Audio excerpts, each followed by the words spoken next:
ꯃꯌꯥꯝꯕꯨ ꯑꯍꯥꯟꯕ ꯃꯛꯇꯗ ꯃꯈꯜ ꯃꯊꯦꯜ ꯃꯅꯤꯄꯨꯔ ꯐꯨꯜ ꯁ꯭ꯇꯣꯔꯤ ꯀꯂꯦꯛꯁꯟꯅ ꯃꯌꯥꯝꯕꯨ ꯇꯔꯥꯝꯅꯣꯛꯆꯕꯒ ꯂꯣꯏꯅꯅ ꯏꯀꯣꯛ ꯅꯣꯟꯅ ꯈꯨꯔꯨꯝꯖꯔꯤ ꯉꯁꯤꯁꯨ ꯃꯌꯥꯝꯒꯤ ꯉꯥꯏꯍꯥꯛ ꯄꯣꯊꯥꯅꯕꯒꯤꯗꯃꯛꯇ ꯃꯅꯤꯄꯨꯔꯤ ꯍꯣꯔꯔ ꯁ꯭ꯇꯣꯔꯤ ꯑꯃꯃꯨꯛ ꯄꯨꯗꯨꯅ ꯂꯥꯛꯆꯔꯤ ꯍꯣꯔꯔ ꯁ꯭ꯇꯣꯔꯤ ꯑꯁꯤꯒꯤ ꯃꯃꯤꯡꯅ ꯃꯥꯏꯕꯒꯤ ꯊꯋꯥꯏ ꯋꯥꯔꯤ ꯑꯁꯤꯅ ꯍꯤꯡꯂꯤꯕ ꯑꯃꯗꯤ ꯂꯩꯈꯤꯗ꯭ꯔꯕ ꯀꯅꯥꯒꯨꯝꯕꯤ ꯑꯃꯠꯇꯒ ꯃꯔꯤ ꯂꯩꯅꯖꯗꯦ ꯑꯏꯕꯅ ꯋꯥꯈꯜꯅ ꯁꯥꯒꯠꯆꯔꯒ ꯇꯥꯕꯤꯔꯤꯕꯁꯤꯡꯒꯤ ꯉꯥꯏꯍꯥꯛ ꯄꯣꯊꯥꯅꯕꯒꯤꯗꯃꯛꯇ ꯁꯦꯝꯖꯕ ꯋꯥꯔꯤꯅꯤ ꯍꯧꯖꯤꯛ ꯃꯌꯥꯝꯗ ꯈꯨꯗꯣꯜ ꯇꯝꯖꯔꯤ ꯃꯅꯤꯄꯨꯔꯤ ꯍꯣꯔꯔ ꯁ꯭ꯇꯣꯔꯤ ꯃꯥꯏꯕꯒꯤ ꯊꯋꯥꯏ ꯑꯌꯨꯛꯀꯤ ꯃꯇꯝꯅꯤ ꯀꯨꯃꯣꯟ ꯃꯍꯥꯛꯀꯤ ꯃꯄꯥꯕꯨꯡꯒꯤ ꯊꯕꯛ ꯇꯧꯐꯝ ꯑꯗꯨꯗ ꯄꯔꯞ ꯂꯥꯛꯂꯤ ꯃꯇꯝ ꯑꯗꯨꯗ ꯃꯍꯥꯛꯀꯤ ꯃꯄꯥꯕꯨꯡꯗꯤ ꯊꯕꯛ ꯇꯧꯐꯝꯗ ꯂꯩꯔꯝꯗꯕꯗꯒꯤ ꯀꯨꯃꯣꯟꯅ ꯀꯗꯥꯏ ꯆꯠꯈ꯭ꯔꯕꯅꯣ ꯍꯥꯏꯗꯨꯅ ꯍꯪꯉꯤ ꯃꯇꯝ ꯑꯗꯨꯗ ꯃꯌꯥꯝꯅ ꯅꯍꯥꯛꯀꯤ ꯅꯄꯥꯕꯨꯡꯗꯣ ꯑꯁꯤꯗ ꯃꯄꯥꯟ ꯊꯣꯛꯄ ꯆꯠꯂꯨꯕꯅꯤ ꯑꯗꯨꯗ ꯍꯟꯖꯜꯂꯛꯄꯗ ꯃꯀꯣꯛꯇ ꯏꯉꯥꯎ ꯉꯥꯎꯏ ꯃꯃꯤꯠꯇ ꯀꯔꯤꯅꯣ ꯄꯪꯎꯗ ꯎꯏ ꯍꯥꯏꯕꯗꯒꯤ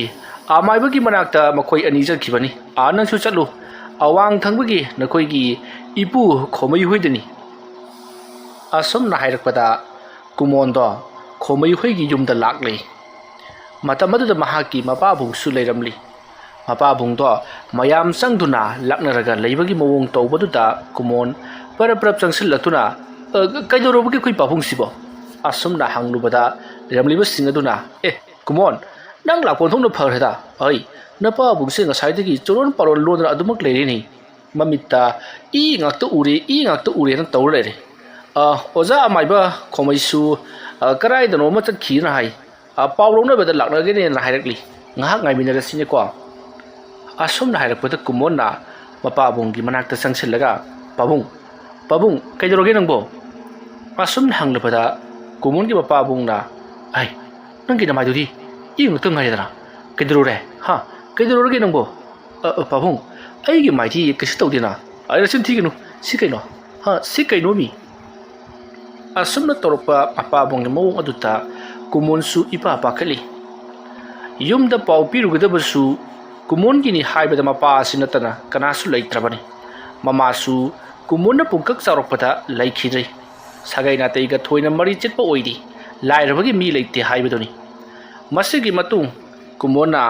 ꯑꯃꯥꯏꯕ ꯈꯣꯃꯩ ꯂꯥꯛꯄꯗꯣ ꯌꯥꯝꯅ ꯋꯥꯅ ꯉꯥꯏꯔꯕ ꯃꯇꯨꯡꯗ ꯈꯣꯃꯩ ꯊꯨꯅ ꯌꯥꯡꯅ ꯁꯥꯏꯀꯜ ꯊꯧꯖꯤꯜꯂꯛꯂꯤ ꯃꯌꯥꯝꯅ ꯉꯥꯏꯔꯝꯕꯗꯨ ꯎꯕꯗ ꯑꯃꯥꯏꯕ ꯈꯣꯃꯩ ꯄꯔꯞ ꯆꯪꯁꯤꯜꯂꯛꯇꯨꯅ ꯀꯃꯥꯏ ꯇꯧꯔꯦ ꯁꯤꯗꯤ ꯕꯦꯔꯥ ꯈꯔ ꯀꯥꯗꯧꯔꯣꯏꯗ꯭ꯔꯥ ꯁꯨꯝꯗꯧꯁꯤ ꯈꯌꯣꯝ ꯂꯥꯡꯅꯅꯕ ꯌꯦꯜꯍꯤꯡ ꯊꯥꯅꯅꯕ ꯄꯣꯠꯂꯝ ꯆꯩꯔꯝ ꯈꯔ ꯂꯥꯡꯁꯤ ꯅꯨꯃꯤꯠ ꯇꯥꯕꯅ ꯍꯥꯟꯈ꯭ꯔꯕꯗꯤ ꯃꯥꯒꯤꯁꯦ ꯇꯥꯏꯅꯕ ꯈꯔ ꯋꯥꯒꯅꯤ ꯅꯨꯃꯤꯠ ꯇꯥꯗ꯭ꯔꯤꯉꯩ ꯂꯣꯏꯁꯤꯜꯍꯧꯅꯕ ꯇꯧꯁꯤꯀꯣ ꯋꯥꯐꯝ ꯑꯗꯨ ꯇꯥꯕꯗ ꯀꯨꯃꯣꯟꯗꯤ ꯏꯄꯥꯗ ꯄꯥꯈꯠꯆꯔꯤ ꯃꯁꯤꯒꯤ ꯃꯇꯨꯡ ꯄꯔꯞ ꯍꯣꯠꯅꯗꯨꯅ ꯌꯦꯜꯍꯤꯡ ꯊꯥꯅꯕ ꯑꯃꯗꯤ ꯈꯌꯣꯝ ꯂꯥꯡꯅꯅꯕ ꯄꯣꯠꯂꯝ ꯆꯩꯔꯝ ꯄꯨꯝꯅꯃꯛ ꯁꯦꯝꯕ ꯁꯥꯕ ꯂꯣꯏꯈ꯭ꯔꯦ ꯃꯁꯤꯒꯤ ꯃꯇꯨꯡ ꯅꯨꯡꯊꯤꯜ ꯈꯔ ꯂꯩꯊꯔꯛꯄꯗ ꯄꯣꯠꯂꯝ ꯄꯨꯝꯅꯃꯛ ꯂꯥꯡꯕ ꯂꯣꯏꯔꯗꯨꯅ ꯀꯨꯃꯣꯟꯒꯤ ꯃꯄꯥ ꯑꯗꯨꯕꯨ ꯂꯥꯏ ꯈꯨꯔꯨꯝꯂꯤ ꯃꯇꯝ ꯑꯗꯨꯗ ꯑꯃꯥꯏꯕ ꯈꯣꯃꯩꯅ ꯂꯩꯋꯥ ꯇꯤꯟꯋꯥ ꯀꯌꯥ ꯑꯃ ꯇꯧꯗꯨꯅ ꯂꯥꯏ ꯈꯨꯔꯨꯝꯂꯕ ꯃꯇꯨꯡꯗꯒꯤꯗꯤ ꯀꯨꯃꯣꯟꯒꯤ ꯃꯄꯥꯕꯨꯡ ꯍꯟꯊꯔꯛꯂꯤ ꯃꯇꯝ ꯑꯗꯨꯗ ꯀꯨꯃꯣꯟꯒꯤ ꯃꯄꯥꯕꯨꯡꯗꯣ ꯀꯣꯛ ꯌꯥꯝꯅ ꯆꯤꯛꯏ ꯀꯣꯛ ꯌꯥꯝꯅ ꯉꯥꯎꯔꯦ ꯍꯥꯏꯗꯨꯅ ꯃꯃꯤꯠ ꯎꯏꯁꯤꯜꯂꯒ ꯃꯀꯣꯛꯇ ꯉꯥꯏꯍꯥꯛꯇꯪ ꯄꯥꯏꯔꯒꯅꯤ ꯈꯥꯡꯈꯤꯕ ꯃꯃꯤꯠ ꯄꯥꯡꯊꯣꯔꯛꯄꯗ ꯃꯍꯥꯛꯅ ꯎꯔꯝꯕ ꯈꯨꯗꯤꯡꯃꯛ ꯂꯣꯏꯅꯃꯛ ꯃꯥꯡꯈ꯭ꯔꯦ ꯍꯥꯏꯗꯨꯅ ꯑꯃꯥꯏꯕ ꯈꯣꯃꯩꯗ ꯇꯝꯃꯤ ꯈꯣꯃꯩꯒꯤ ꯑꯁꯤꯒꯨꯝꯂꯕ ꯃꯍꯩ ꯑꯁꯤꯗ ꯃꯌꯥꯝꯁꯨ ꯌꯥꯝꯅ ꯍꯔꯥꯎꯅꯔꯤ ꯃꯌꯥꯝꯅ ꯍꯥꯏꯅꯔꯤ ꯈꯣꯃꯩꯒꯤ ꯃꯅꯥꯛꯇꯕꯨ ꯆꯪꯈ꯭ꯔꯕꯗꯤ ꯀꯔꯝꯕ ꯑꯅꯥꯕꯅ ꯊꯋꯥꯏ ꯃꯥꯡꯒꯗꯧꯔꯤꯕꯅꯣ ꯍꯥꯏꯗꯨꯅ ꯍꯥꯏꯅꯔꯤꯕꯗꯨ ꯀꯨꯃꯣꯟꯁꯨ ꯇꯥꯔꯤꯕꯅꯤ ꯃꯁꯤꯒꯤ ꯃꯇꯨꯡ ꯀꯨꯃꯣꯟꯒ ꯂꯥꯛꯃꯤꯟꯅꯕ ꯃꯍꯥꯛꯀꯤ ꯃꯄꯥꯕꯨꯡꯒꯤ ꯃꯃꯥꯟꯅꯕ ꯑꯃꯅ ꯄꯩꯁꯥ ꯈꯔ ꯑꯃꯥꯏꯕ ꯈꯣꯃꯩꯗ ꯗꯣꯈꯤꯅꯥ ꯀꯠꯂꯝꯂꯕ ꯃꯇꯨꯡꯗ ꯃꯈꯣꯏ ꯄꯨꯟꯅ ꯍꯜꯂꯛꯂꯤ ꯃꯇꯝ ꯑꯗꯨꯗ ꯀꯨꯃꯣꯟꯒꯤ ꯃꯄꯥꯕꯨꯡꯒꯤ ꯃꯃꯥꯟꯅꯕ ꯑꯗꯨꯅ ꯅꯪ ꯑꯣꯖꯥ ꯈꯣꯃꯩꯁꯤ ꯂꯩꯔꯝꯕꯒꯤ ꯐꯕꯅꯤ ꯅꯠꯇ꯭ꯔꯕꯗꯤ ꯏꯕꯨꯡꯉꯣ ꯁꯣꯔꯣꯛ ꯇꯥꯔꯗꯧꯕꯅꯤ ꯋꯥꯍꯩ ꯈꯨꯗꯤꯡꯒꯤ ꯏ ꯎꯔꯦ ꯏ ꯊꯣꯛꯂꯦ ꯏꯅ ꯏꯁꯤꯡ ꯆꯦꯜꯂꯦꯗꯅ ꯑꯃꯨꯛ ꯇꯣꯏꯕ ꯃꯇꯝ ꯑꯗꯨꯗ ꯀꯨꯃꯣꯟꯒꯤ ꯃꯄꯥꯕꯨꯡꯅ ꯑꯩꯅ ꯉꯁꯥꯏ ꯃꯄꯥꯟ ꯊꯣꯛꯂꯤꯉꯩ ꯃꯇꯝꯗ ꯐꯤꯉꯥꯡ ꯏꯟꯕꯤ ꯐꯤꯉꯥꯡ ꯁꯦꯠꯄꯤ ꯅꯨꯄꯤ ꯑꯃ ꯑꯩꯒꯤ ꯃꯥꯡꯂꯣꯝꯗ ꯇꯨꯕꯠ ꯁꯝꯃꯒ ꯆꯠꯈꯤꯕꯅꯤ ꯑꯩꯁꯨ ꯈꯪꯒꯨꯝ ꯀꯔꯤꯒꯨꯝ ꯃꯄꯥꯟ ꯊꯣꯛꯂꯤꯉꯩ ꯑꯗꯨꯗ ꯁꯠ ꯂꯣꯏꯁꯤꯜꯂꯒ ꯃꯥꯏ ꯂꯩꯊꯣꯔꯛꯄꯗ ꯃꯗꯨꯗꯒꯤꯗꯤ ꯍꯧꯈ꯭ꯔꯦ ꯑꯩꯒꯤ ꯃꯤꯠꯁꯤꯗ ꯏ ꯉꯥꯛꯇ ꯎꯈꯤꯕ ꯑꯗꯨꯗꯒꯤꯗꯤ ꯅꯣꯏꯒꯥꯁꯦ ꯅꯃꯤꯠ ꯅꯃꯥꯏꯁꯤ ꯏꯅ ꯄꯨꯡꯉꯥꯡ ꯉꯥꯡꯕꯗꯧꯅ ꯇꯧꯏ ꯈꯪꯗ꯭ꯔꯦ ꯑꯩꯅ ꯑꯣꯛꯅꯔꯤꯕꯗꯨꯅ ꯀꯔꯤ ꯂꯥꯏꯅꯣ ꯏꯒꯤ ꯂꯥꯏꯔ ꯀꯔꯤꯔꯣ ꯒ꯭ꯌꯥꯟ ꯇꯥꯗ꯭ꯔ ꯄꯣꯠꯅꯤꯗ ꯑꯁꯨꯝꯅ ꯍꯥꯏꯔꯛꯄꯗ ꯀꯨꯃꯣꯟꯅ ꯃꯄꯥꯕꯨꯡꯒꯤ ꯃꯃꯥꯟꯅꯕ ꯑꯗꯨꯗ ꯃꯥꯏꯕꯅ ꯀꯃꯥꯏꯅ ꯐꯂꯤꯕꯖꯥꯠꯅꯣ ꯅꯣꯏꯗꯤ ꯗꯣꯛꯇꯔꯁꯨ ꯅꯠꯇꯦ ꯂꯥꯏꯁꯤꯕꯨ ꯇꯁꯦꯡꯅ ꯂꯩꯕꯖꯥꯠꯂꯣ ꯃꯇꯝ ꯑꯗꯨꯗ ꯀꯨꯃꯣꯟꯒꯤ ꯃꯄꯥꯕꯨꯡꯒꯤ ꯃꯃꯥꯟꯅꯕ ꯑꯗꯨꯅ ꯏꯕꯨꯡꯉꯣ ꯀꯨꯃꯣꯟ ꯂꯥꯏ ꯂꯩꯕꯗꯨꯅꯕꯨ ꯅꯄꯥꯕꯨꯡꯗ ꯑꯣꯛꯅꯔꯤꯕꯅꯤ ꯑꯗꯨꯒ ꯃꯥꯏꯕꯁꯤꯅꯁꯨ ꯂꯥꯏꯗꯨ ꯎꯕ ꯉꯝꯕꯒꯤ ꯇꯥꯟꯊꯣꯛꯂꯤꯕꯅꯤ ꯃꯈꯣꯏꯁꯤꯡ ꯑꯁꯤ ꯂꯥꯏꯒ ꯃꯔꯤ ꯌꯥꯝꯅ ꯅꯛꯅꯕ ꯂꯥꯏꯒ ꯄꯥꯎ ꯐꯥꯎꯗꯣꯛ ꯐꯥꯎꯖꯤꯟ ꯑꯃꯗꯤ ꯂꯩꯇꯥꯏꯅꯕ ꯉꯝꯕ ꯌꯥꯝꯅ ꯃꯔꯨ ꯑꯣꯏꯈ꯭ꯔꯕ ꯃꯤ ꯉꯥꯛꯇꯅꯤ ꯃꯥꯏꯕ ꯑꯃ ꯑꯣꯏꯕꯁꯦ ꯍꯦꯂꯥꯗꯤ ꯅꯠꯇꯦ ꯂꯥꯏ ꯃꯌꯥꯝꯁꯤ ꯂꯣꯏꯅꯃꯛ ꯎꯔꯕ ꯈꯪꯂꯕ ꯉꯥꯛꯇꯅꯤ ꯃꯣꯏꯗꯤ ꯑꯁꯨꯝꯅ ꯍꯥꯏꯔꯛꯄꯗ ꯀꯨꯃꯣꯟꯅ ꯑꯩꯁꯨ ꯂꯥꯏꯗꯤ ꯎꯅꯤꯡꯉꯤꯅꯦ ꯑꯁꯨꯝꯅ ꯍꯥꯏꯔꯛꯄꯗ ꯀꯨꯃꯣꯟꯒꯤ ꯃꯄꯥꯒꯤ ꯃꯃꯥꯟꯅꯕ ꯑꯗꯨꯅ ꯅꯪꯗꯤ ꯂꯥꯏꯗꯨ ꯎꯔꯒ ꯀꯔꯤ ꯇꯧꯅꯒꯗꯧꯔꯤꯕ ꯍꯥꯏ ꯀꯥꯟꯅꯗꯕꯗ ꯑꯁꯨꯝꯅ ꯍꯥꯏꯔꯛꯄꯗ ꯀꯨꯃꯣꯟꯅ ꯑꯗꯨ ꯃꯥꯏꯕ ꯑꯣꯏꯔꯒ ꯂꯥꯏ ꯇꯤꯟ ꯈꯨꯔꯨꯝꯂꯒ ꯁꯦꯟ ꯊꯨꯝ ꯇꯥꯟꯕꯒꯗꯤ ꯀꯩꯝꯇ ꯌꯥꯔꯣꯏꯗꯕ ꯖꯥꯠꯂꯥ ꯀꯨꯃꯣꯟꯒꯤ ꯃꯄꯥꯒꯤ ꯃꯃꯥꯟꯅꯕ ꯑꯗꯨꯅ ꯀꯔꯤꯒꯤ ꯌꯥꯗꯅꯤ ꯑꯗꯨꯕꯨ ꯑꯃꯥꯏꯕ ꯑꯣꯏꯕ ꯍꯥꯏꯁꯤꯗꯤ ꯆꯍꯤ ꯃꯇꯥꯡ ꯂꯩ ꯆꯍꯤ 90 ꯁꯨꯗ꯭ꯔꯤꯕ ꯐꯥꯎꯕꯗꯤ ꯃꯥꯏꯕ ꯑꯣꯏꯕ ꯌꯥꯗꯦꯀꯣ ꯃꯇꯝ ꯑꯗꯨꯗ ꯀꯨꯃꯣꯟꯅ ꯌꯦꯠꯂꯤ ꯀꯗꯥꯏꯗꯒꯤ ꯋꯥꯅꯣꯗ ꯑꯩꯈꯣꯏꯒꯤ ꯏꯃꯥꯟꯅꯕꯒꯤ ꯃꯅꯥꯎ ꯅꯨꯄꯥ ꯑꯃ ꯍꯧꯖꯤꯛ ꯃꯥꯏꯕ ꯑꯣꯏꯗꯅ ꯃꯌꯥꯝꯅ ꯑꯃꯨꯛꯇꯣꯏꯕ ꯂꯩꯐꯥꯎ ꯆꯨꯝꯃꯦꯗꯅ ꯀꯣꯏꯆꯠ ꯆꯠꯇꯅ ꯑꯃꯨꯛꯇꯣꯏꯕ ꯄꯩꯁꯥ ꯗꯝꯍꯥ ꯑꯃ ꯇꯥꯜꯂꯤꯅ ꯑꯩꯅ ꯀꯨꯏꯔꯕꯅꯤ ꯃꯥꯏꯕ ꯑꯣꯏꯅꯤꯡꯂꯛꯂꯤꯕꯁꯤ ꯋꯥꯐꯝ ꯑꯗꯨ ꯇꯥꯕꯗ ꯀꯨꯃꯣꯟꯒꯤ ꯃꯄꯥꯒꯤ ꯃꯃꯥꯟꯅꯕ ꯑꯗꯨꯅ ꯍꯩ ꯑꯗꯨꯗꯤ ꯃꯁꯥꯗ ꯂꯥꯏ ꯆꯪꯖꯔꯛꯄꯅꯤꯗꯅ ꯂꯥꯏ ꯇꯣꯡꯖꯔꯛꯄꯅꯤꯗꯅ ꯅꯪꯒꯤꯅꯇꯝꯃꯒ ꯑꯣꯏꯒꯗꯧꯔꯤꯕ ꯇꯝꯃꯒ ꯑꯣꯏꯕ ꯍꯥꯏꯕꯁꯤꯃꯒ ꯃꯁꯥꯒꯤ ꯂꯥꯏ ꯇꯣꯡꯖꯔꯛꯄ ꯍꯥꯏꯕꯁꯤꯃꯒ ꯈꯔ ꯈꯦꯠꯅꯩꯀꯣ ꯑꯗꯨ ꯅꯪꯅ ꯑꯀꯨꯞꯄ ꯃꯔꯣꯜ ꯈꯪꯅꯤꯡꯂꯒꯗꯤ ꯑꯣꯖꯥ ꯑꯃꯥꯏꯕ ꯈꯣꯃꯩꯒꯤ ꯃꯅꯥꯛꯇ ꯆꯠꯂꯒ ꯍꯪꯂꯨꯕ ꯌꯥꯅꯤ ꯇꯝꯂꯨꯕꯁꯨ ꯌꯥꯒꯅꯤ ꯑꯗꯨꯕꯨ ꯌꯥꯔꯛꯇꯧꯗꯤ ꯃꯥꯟꯗꯦ ꯅꯪ ꯑꯉꯥꯡ ꯑꯣꯏꯕꯅꯤꯅ ꯑꯁꯨꯝꯅ ꯍꯥꯏꯔꯛꯄꯗ ꯀꯨꯃꯣꯟꯁꯨ ꯀꯔꯤꯃꯇ ꯃꯈꯥ ꯇꯥꯔꯨꯗ꯭ꯔꯦ ꯀꯨꯃꯣꯟꯒꯤ ꯃꯄꯥꯕꯨꯡꯗꯣ ꯉꯁꯤꯗꯤ ꯃꯁꯥ ꯉꯝꯗꯕ ꯂꯥꯏꯑꯣꯛ ꯇꯤꯜꯂꯣꯛꯄ ꯈꯔ ꯇꯧꯔꯕꯅꯤꯅ ꯌꯨꯝꯗ ꯑꯣꯏꯅ ꯍꯜꯂꯣ ꯍꯥꯏꯗꯨꯅ ꯊꯕꯛ ꯁꯨꯐꯝꯗꯒꯤ ꯌꯨꯝꯗ ꯉꯟꯇꯥ ꯍꯜꯂꯛꯇꯨꯅ ꯄꯣꯊꯥꯈ꯭ꯔꯦ ꯁꯣꯝꯗ ꯀꯨꯃꯣꯟ ꯃꯄꯥꯕꯨꯡꯒꯤ ꯆꯥꯛ ꯊꯤꯜꯂꯛꯄꯅꯤ ꯑꯗꯨꯕꯨ ꯃꯄꯥꯕꯨꯡꯅ ꯉꯝꯗꯗꯨꯅ ꯂꯩꯔꯝꯂꯕꯅꯤꯅ ꯆꯥꯛ ꯑꯗꯣ ꯅꯨꯃꯤꯗꯥꯡꯒꯤ ꯑꯣꯏꯅꯅꯕ ꯍꯥꯏꯗꯨꯅ ꯊꯝꯈ꯭ꯔꯦ ꯅꯨꯃꯤꯗꯥꯡ ꯀꯨꯃꯣꯟꯒꯤ ꯆꯥꯛ ꯁꯔꯨꯛ ꯈꯔ ꯃꯩꯗ ꯊꯣꯡꯒꯠꯂꯤ ꯆꯥꯛ ꯊꯣꯡꯅ ꯃꯍꯥꯛꯅ ꯃꯇꯝ ꯀꯌꯥꯗꯒꯤ ꯈꯟꯗꯨꯅ ꯂꯥꯛꯂꯤꯕ ꯑꯃꯥꯏꯕ ꯇꯝꯕꯒꯤ ꯋꯥꯈꯜꯂꯣꯟ ꯑꯁꯦ ꯉꯁꯤꯅ ꯑꯃꯨꯛꯀ ꯍꯦꯟꯅ ꯃꯀꯥ ꯐꯣꯡꯄꯒꯨꯝ ꯇꯧꯔꯤ ꯃꯍꯥꯛꯅ ꯈꯟꯖꯩ ꯑꯃꯥꯏꯕ ꯑꯣꯏꯔꯕꯗꯤ ꯕꯨꯠꯇꯒꯤ ꯄꯩꯁꯥ ꯄꯨꯕ ꯁꯣꯏꯗꯅꯃꯛꯀꯤ ꯌꯥꯒꯅꯤ ꯕꯨꯠꯇꯒꯤ ꯄꯩꯁꯥ ꯄꯨꯕ ꯍꯥꯏꯕꯁꯤ ꯃꯥꯏꯕꯁꯤꯡꯅ ꯇꯠꯇꯅ ꯍꯥꯏ ꯑꯗꯨꯒ ꯑꯩꯈꯣꯏꯒꯤ ꯏꯃꯥꯟꯅꯕꯗꯨꯒꯤ ꯃꯄꯨꯗꯨꯅꯁꯨ ꯍꯥꯏ ꯑꯩꯅ ꯄꯩꯁꯥ ꯄꯨꯔꯒ ꯄꯩꯁꯥꯗꯨꯅ ꯀꯔꯕꯥꯔ ꯇꯧꯗꯨꯅ ꯆꯥꯎꯊꯣꯛꯅꯕ ꯇꯧꯔꯕ ꯃꯇꯨꯡꯗ ꯑꯩꯁꯨ ꯏꯅꯥ ꯈꯨꯜꯂꯒ ꯄꯩꯁꯥꯗꯣ ꯁꯤꯡꯗꯣꯛꯈ꯭ꯔꯒ ꯂꯣꯏꯔꯦ ꯑꯩ ꯃꯥꯏꯕ ꯑꯣꯏꯗꯕ ꯌꯥꯗꯦ ꯑꯁꯨꯝꯅ ꯈꯟꯗꯨꯅ ꯍꯌꯦꯡ ꯅꯣꯡ ꯍꯦꯛ ꯉꯥꯟꯕꯒ ꯑꯃꯥꯏꯕ ꯈꯣꯃꯩꯒꯤ ꯃꯅꯥꯛꯇ ꯆꯠꯇꯨꯅ ꯃꯥꯏꯕ ꯇꯝꯂꯨꯔꯒꯦ ꯍꯥꯏꯗꯨꯅ ꯂꯦꯞꯈ꯭ꯔꯦ ꯑꯁꯨꯝꯅ ꯇꯧꯗꯨꯅ ꯍꯧꯖꯤꯛꯇꯤ ꯆꯥꯛ ꯏꯁꯤꯡ ꯆꯥꯕ ꯊꯛꯄ ꯂꯣꯏꯔꯕ ꯃꯇꯨꯡ ꯇꯨꯝꯅꯈ꯭ꯔꯦ ꯃꯊꯪꯒꯤ ꯑꯌꯨꯛꯅꯤ ꯀꯨꯃꯣꯟ ꯑꯃꯥꯏꯕ ꯈꯣꯃꯩꯒꯤ ꯃꯌꯨꯝꯗ ꯂꯥꯛꯂꯤ ꯑꯃꯥꯏꯕ ꯈꯣꯃꯩꯒꯤ ꯃꯌꯨꯝ ꯌꯧꯁꯤꯜꯂꯛꯂꯕꯗ ꯈꯣꯃꯩꯗꯣ ꯑꯅꯥꯕ ꯑꯃ ꯂꯥꯌꯦꯡꯂꯒ ꯂꯩꯔꯝꯂꯤ ꯃꯇꯝ ꯑꯗꯨꯗ ꯀꯨꯃꯣꯟꯅ ꯑꯅꯥꯕ ꯑꯗꯨꯒꯤ ꯃꯅꯥꯛꯇ ꯆꯪꯁꯤꯟꯗꯨꯅ ꯑꯣꯖꯥ ꯑꯩ ꯂꯥꯛꯆꯔꯤ ꯑꯁꯨꯝꯅ ꯍꯥꯏꯔꯛꯄꯗ ꯈꯣꯃꯩꯅ ꯅꯪꯕꯨ ꯉꯔꯥꯡ ꯂꯥꯛꯂꯝꯕ ꯏꯕꯨꯡꯉꯣꯗꯨ ꯅꯠꯇ꯭ꯔꯣ ꯃꯥꯅꯤ ꯑꯣꯖꯥ ꯑꯣ ꯀꯩꯗꯧꯔꯦ ꯅꯄꯥꯕꯨꯡꯗꯣ ꯑꯃꯨꯛ ꯍꯧꯔꯛꯂꯕ꯭ꯔꯣ ꯑꯩꯅ ꯇꯧꯈꯤꯕꯗꯨꯕꯨ ꯍꯧꯔꯛꯅꯤꯡꯉꯥꯏꯗꯤ ꯂꯩꯇꯦꯗ ꯃꯇꯝ ꯑꯗꯨꯗ ꯀꯨꯃꯣꯟꯅ ꯅꯠꯆꯗꯦ ꯑꯣꯖꯥ ꯑꯩꯅ ꯂꯥꯛꯆꯔꯤꯁꯤꯗꯤ ꯍꯤꯔꯝ ꯑꯃꯒꯤꯅꯤ ꯑꯩ ꯁꯤꯗ ꯃꯤ ꯑꯃ ꯌꯦꯡꯉꯤ ꯆꯣ ꯑꯁ꯭ꯋꯥꯏꯗ ꯑꯁꯤꯗ ꯃꯌꯥꯝ ꯐꯝꯂꯤꯕꯁꯤꯗ ꯐꯝꯃꯨꯀꯣ ꯑꯁꯨꯝꯅ ꯍꯥꯏꯔꯛꯄꯗꯒꯤ ꯀꯨꯃꯣꯟꯁꯨ ꯈꯔ ꯍꯟꯗꯣꯛꯇꯨꯅ ꯐꯝꯃꯤ ꯃꯇꯝ ꯑꯗꯨꯗ ꯀꯨꯃꯣꯟꯅ ꯃꯊꯃꯣꯏꯗ ꯈꯟꯖꯩ ꯃꯥꯏꯕꯁꯤꯡꯁꯤꯗꯤ ꯌꯥꯝ ꯅꯨꯡꯉꯥꯏꯕ ꯖꯥꯠꯅꯤ ꯌꯦꯡꯉꯨꯅꯤ ꯃꯤꯒꯤ ꯃꯁꯛ ꯃꯇꯧ ꯐꯖꯈ꯭ꯔꯕ ꯃꯧ ꯅꯍꯥ ꯑꯁꯤꯒꯤ ꯃꯕꯨꯛꯀꯥꯁꯤ ꯁꯨꯔꯗꯅ ꯑꯩꯁꯨ ꯃꯥꯏꯕ ꯑꯣꯏꯔꯗꯤ ꯃꯁꯛ ꯐꯖꯕ ꯅꯨꯄꯤ ꯃꯁꯛ ꯐꯖꯕ ꯃꯧ ꯅꯍꯥ ꯃꯣꯏꯒꯤ ꯃꯕꯨꯛ ꯄꯥꯏꯕ ꯐꯪꯒꯗꯧꯔꯤꯕꯅꯤ ꯑꯩ ꯃꯥꯏꯕ ꯑꯣꯏꯗꯕ ꯌꯥꯗ꯭ꯔꯦ ꯀꯨꯃꯣꯟꯅ ꯈꯣꯃꯩꯅ ꯇꯧꯔꯤꯕꯗꯨꯗ ꯆꯥꯗꯧꯈꯩ ꯌꯦꯡꯂꯒ ꯀꯔꯤꯅꯣꯃ ꯈꯟꯕ ꯃꯥꯟꯕ ꯑꯗꯨꯗ ꯃꯅꯥꯛꯇ ꯂꯩꯔꯝꯕ ꯃꯤꯑꯣꯏ ꯑꯃꯅ ꯏꯕꯨꯡꯉꯣ ꯅꯨꯄꯥ ꯃꯆꯥ ꯀꯨꯃꯣꯟ ꯈꯪꯄ꯭ꯔꯦꯛ ꯈꯪꯉꯤ ꯀꯔꯤ ꯍꯥꯏꯒꯦ ꯇꯥꯃꯣ ꯀꯔꯤꯅꯣꯅꯦ ꯅꯪꯅ ꯆꯥꯗꯧꯈꯩ ꯌꯦꯡꯂꯤꯕꯗꯨꯕꯣ ꯅꯠꯇꯦꯅꯦ ꯁꯤꯕꯨ ꯅꯪꯒꯤ ꯅꯃꯤꯠꯇ ꯀꯨꯝꯍꯩ ꯍꯔꯥꯎ ꯂꯤꯂꯥ ꯗ꯭ꯔꯃꯥ ꯑꯣꯏꯅ ꯎꯔꯨꯔꯕ꯭ꯔꯣ ꯅꯠꯇꯦꯗ ꯇꯥꯃꯣ ꯑꯩꯁꯨ ꯃꯥꯏꯕꯁꯤ ꯑꯣꯏꯅꯤꯡꯂꯛꯄꯒꯤ ꯋꯥꯅꯤ ꯀꯔꯤꯒꯤꯅꯣ ꯑꯗꯨꯗꯤ ꯇꯥꯃꯣ ꯃꯥꯏꯕ ꯑꯣꯏꯕ ꯍꯥꯏꯕꯁꯤ ꯃꯌꯥꯝꯒꯤꯅꯤ ꯑꯩ ꯃꯌꯥꯝꯒꯤ ꯁꯦꯕꯥ ꯇꯧꯕꯁꯤ ꯌꯥꯝꯅ ꯄꯥꯝꯖꯩ ꯑꯅꯥ ꯑꯌꯦꯛ ꯑꯗꯒꯤ ꯑꯁꯣꯜ ꯑꯅꯥ ꯃꯌꯥꯝꯒꯤ ꯁꯦꯕꯥ ꯇꯧꯕꯁꯤ ꯑꯩ ꯌꯥꯝꯅ ꯄꯥꯝꯖꯩ ꯑꯗꯨꯅꯕꯨ ꯑꯩꯒꯤ ꯄꯥꯕꯨꯡ ꯑꯁꯣꯟꯕꯗꯣ ꯑꯩꯅ ꯁꯦꯕꯥ ꯇꯧꯕꯗ ꯀꯔꯤꯝꯇ ꯋꯥꯗ꯭ꯔꯤꯕꯅꯤ ꯀꯨꯃꯣꯟꯒꯤ ꯋꯥꯐꯝ ꯑꯗꯨ ꯃꯥꯡꯒꯣꯜꯗ ꯂꯩꯔꯤꯕ ꯑꯃꯥꯏꯕ ꯈꯣꯕꯩꯅꯁꯨ ꯇꯥꯔꯤꯕꯅꯤ ꯀꯨꯃꯣꯟꯗ ꯍꯥꯏꯐꯦꯠ ꯌꯦꯡꯂꯛꯏ ꯑꯗꯨꯒ ꯇꯧꯔꯤꯁꯤ ꯌꯦꯡꯉꯨ ꯑꯁꯨꯝꯅ ꯍꯥꯏꯕꯒꯤ ꯃꯑꯣꯡꯗ ꯃꯉꯛ ꯍꯥꯏꯐꯦꯠ ꯏꯜꯂꯝꯂꯒ ꯃꯍꯥꯛꯅ ꯇꯧꯔꯤꯕ ꯊꯕꯛ ꯑꯗꯨꯗ ꯃꯥꯏ ꯑꯣꯟꯁꯤꯟꯈꯤ ꯃꯇꯝ ꯑꯗꯨꯗ ꯁꯣꯝꯗ ꯃꯤꯑꯣꯏ ꯑꯗꯨꯅ ꯀꯨꯃꯣꯟꯗ ꯍꯣꯏ ꯃꯥꯏꯕ ꯑꯣꯏꯕ ꯍꯥꯏꯕꯁꯤꯕꯨꯉꯣ ꯌꯥꯝꯅ ꯀꯥꯟꯅꯈ꯭ꯔꯕ ꯖꯥꯠꯅꯤ ꯃꯌꯥꯝꯒꯤ ꯁꯦꯕꯥ ꯇꯧꯔꯤꯕꯅꯤꯅꯦ ꯑꯗꯨ ꯅꯪꯗꯤ ꯅꯍꯥ ꯑꯣꯏꯔꯤꯕꯅꯤꯅ ꯗꯣꯛꯇꯔꯔ ꯀꯩꯅꯣ ꯇꯝꯃꯨꯗꯅ ꯃꯇꯝ ꯑꯗꯨꯗ ꯀꯨꯃꯣꯟꯅ ꯀꯗꯥꯏꯗꯒꯤ ꯑꯩꯈꯣꯏ ꯕꯕꯥꯒꯤ ꯁꯦꯟꯊꯣꯛ ꯃꯇꯥꯁꯤꯗ ꯗꯣꯛꯇꯔ ꯑꯣꯏꯕꯗꯤ ꯍꯥꯏꯔꯨꯅꯨ ꯂꯥꯏꯔꯤꯛ ꯐꯥꯎ ꯇꯝꯅꯤꯡꯉꯥꯏ ꯂꯩꯇꯗꯅ ꯂꯥꯏꯔꯤꯛ ꯇꯝꯕ ꯇꯣꯛꯑꯀꯥꯟꯁꯤꯗ ꯃꯥꯏꯕ ꯍꯥꯏꯕꯁꯤꯗꯤ ꯁꯦꯟ ꯌꯥꯝꯅ ꯆꯪꯖꯗꯦꯗꯣ ꯑꯗꯨꯒ ꯂꯥꯏꯔꯤꯛꯁꯨ ꯌꯥꯝꯅ ꯍꯩꯇ꯭ꯔꯁꯨ ꯌꯥꯏ ꯃꯇꯝ ꯑꯗꯨꯗ ꯈꯣꯃꯩꯅ ꯑꯩ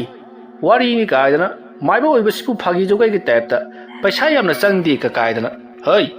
ꯑꯔꯨ ꯑꯔꯨꯕ ꯃꯟꯇ꯭ꯔꯗ ꯅꯪ ꯂꯨꯄꯥ ꯀꯌꯥ ꯄꯤ ꯈꯪꯕ꯭ꯔꯣ ꯑꯩꯈꯣꯏꯅ ꯃꯥꯏꯕ ꯑꯣꯏꯔꯛꯄ ꯍꯥꯏꯕꯁꯤ ꯍꯦꯂꯥꯗ ꯑꯣꯏꯔꯛꯄ ꯅꯠꯇꯦꯅꯦ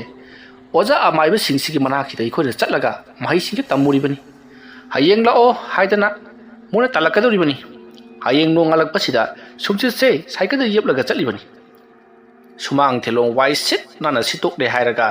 ꯑꯣꯖꯥꯗꯨꯅ ꯃꯃꯥꯏ ꯃꯃꯤꯠ ꯃꯆꯤꯟ ꯃꯌꯥ ꯁꯦꯡꯅꯅꯕ ꯏꯁꯤꯡ ꯃꯥꯏꯁꯤꯡ ꯁꯣꯛꯆꯜꯂꯒ ꯉꯥꯏꯒꯗꯧꯔꯤꯕꯅꯤ ꯑꯣꯖꯥꯗꯨꯅ ꯍꯧꯒꯠꯂꯒ ꯏꯁꯤꯡ ꯃꯥꯏꯁꯤꯡꯗꯨꯅ ꯃꯃꯥꯏ ꯃꯃꯤꯠ ꯇꯦꯡꯗꯅ ꯇꯥꯗꯅ ꯂꯣꯏꯔꯕ ꯃꯇꯨꯡꯁꯤꯗ ꯑꯩ ꯊꯕꯛ ꯑꯃ ꯆꯠꯀꯗꯕ ꯂꯩ ꯑꯗꯨꯅ ꯍꯣꯔꯦꯟ ꯅꯨꯡꯊꯤꯜ ꯂꯥꯛꯑꯣꯏꯕꯣ ꯍꯥꯏꯔꯒ ꯀꯔꯤꯃꯠꯇ ꯇꯝꯗꯅ ꯊꯥꯗꯣꯔꯛꯄꯁꯨ ꯌꯥꯎꯔꯤꯕꯅꯤ ꯑꯗꯩꯗꯨꯗ ꯑꯩꯈꯣꯏꯅ ꯄꯤꯖ ꯄꯤꯊꯛꯀ ꯈꯔ ꯇꯧꯗ꯭ꯔꯕ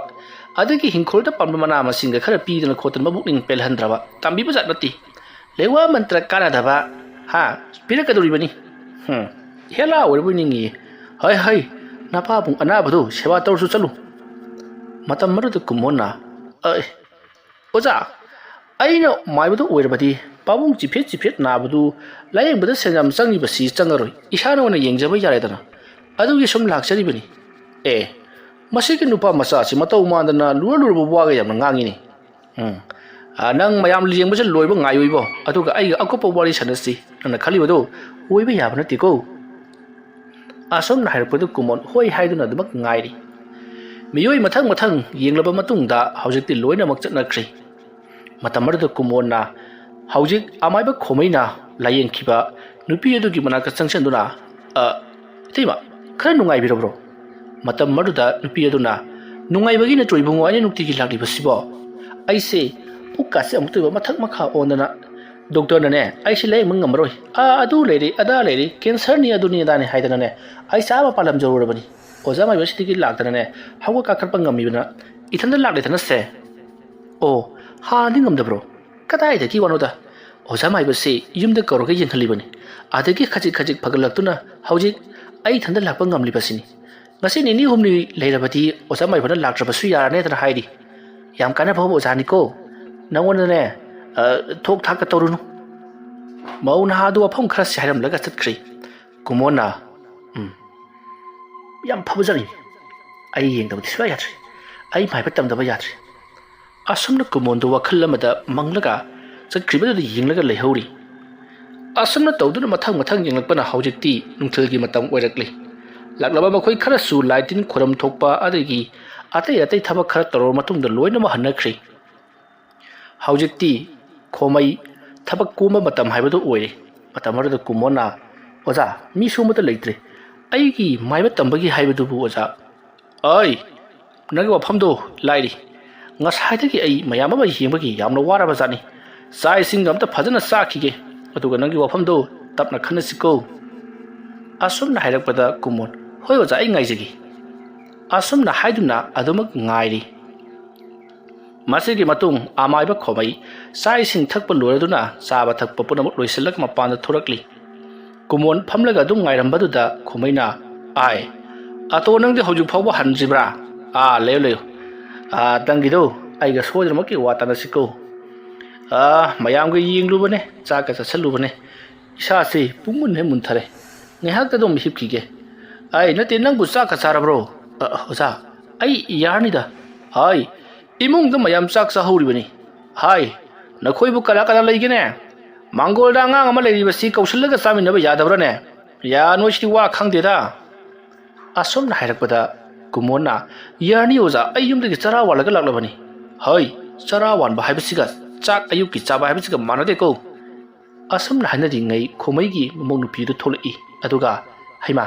Ibungo nangdi karimta ka mawa makhulam tadi lawa lawo kumona yarni tima ai ibuga adum lehoragi asomna hairakpadi khomaina changune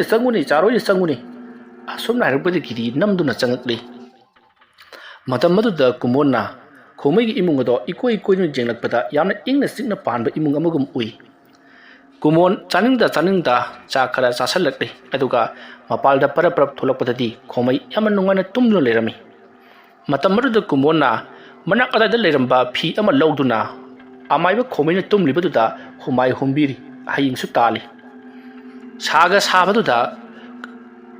kumono humai humbadagi ingtharakpadagi di khomai yaman nungaina tumkhri masigi matung nungthil numidang wairam khara thengtharakpa pung ahum khara helakpa adawaida khomai mamit tapna pangthoraktuna mikap thol'i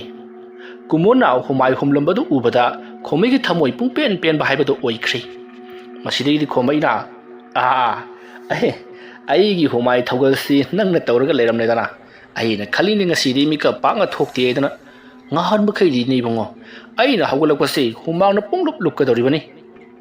yam nungai re nang na sumaina humai humbi base ngai khone ya to nang na maiba tambi gi hari basibu sahi ri yamna angang oina uri nang bu sahi kya surabagi ne ipu ai sahi kun ga tre nipan mukti surapo ni da fare ado arubudi tamba yaroi ko macha tamgadabani nang nga tamning ibasina kari gi matang no napa bungda tawriba thabak aduga hairugadi nang nga tamgadaba sibungo saroi ngaroi tainabagi wena tamsi apo matang ko lighting tanthubagi hana tamsi ne ko ado sumdawro ngasi gidi yararoi hayeng ayuk angan bada nang laklo aduga ne tambado hawuna ba tawsi ko ngasi gidi hallo aisu thabak ama chathokadaba lei lai khurumgadaba ngasi gidi hallo ko asomna hairakpadi gidi kumon hoi ipu ai khurumjari asomna khurumlamnaga mahak chakri kumon gi asigulba mataw wasida khomai yamna harawna lehori masomna tawduna matam madu haukri mathangi nonga lakpata kumon khomai gi manakta laktuna amaiba tamba hauki asumna sum tamlakpana tha khara haukraba matung haujikti kumon su khara makhaidi haijari adubu mahakna hainingliba lightin butbred sanabagi tharbak asiri hauju phawga tamdri khara hairabanina kumonsu khomai gi manakta toina chatri marakta chatli masigi matung nongma itha thajatana kumona mahaki mapabung kana amata leiti haiduna karigumba thabak ama tawunabagi damakta sem sari mahanga tawribasi karigumba hidak ama semlibani haribe hidak asibu kanagumba miyoi amana masa khangandana charuba amadi manam namlurabadi mi ado mako ngawgadoribani amadi lengba thinba tawgadoribani haribe hidak asi yamna kanna semduna leiringai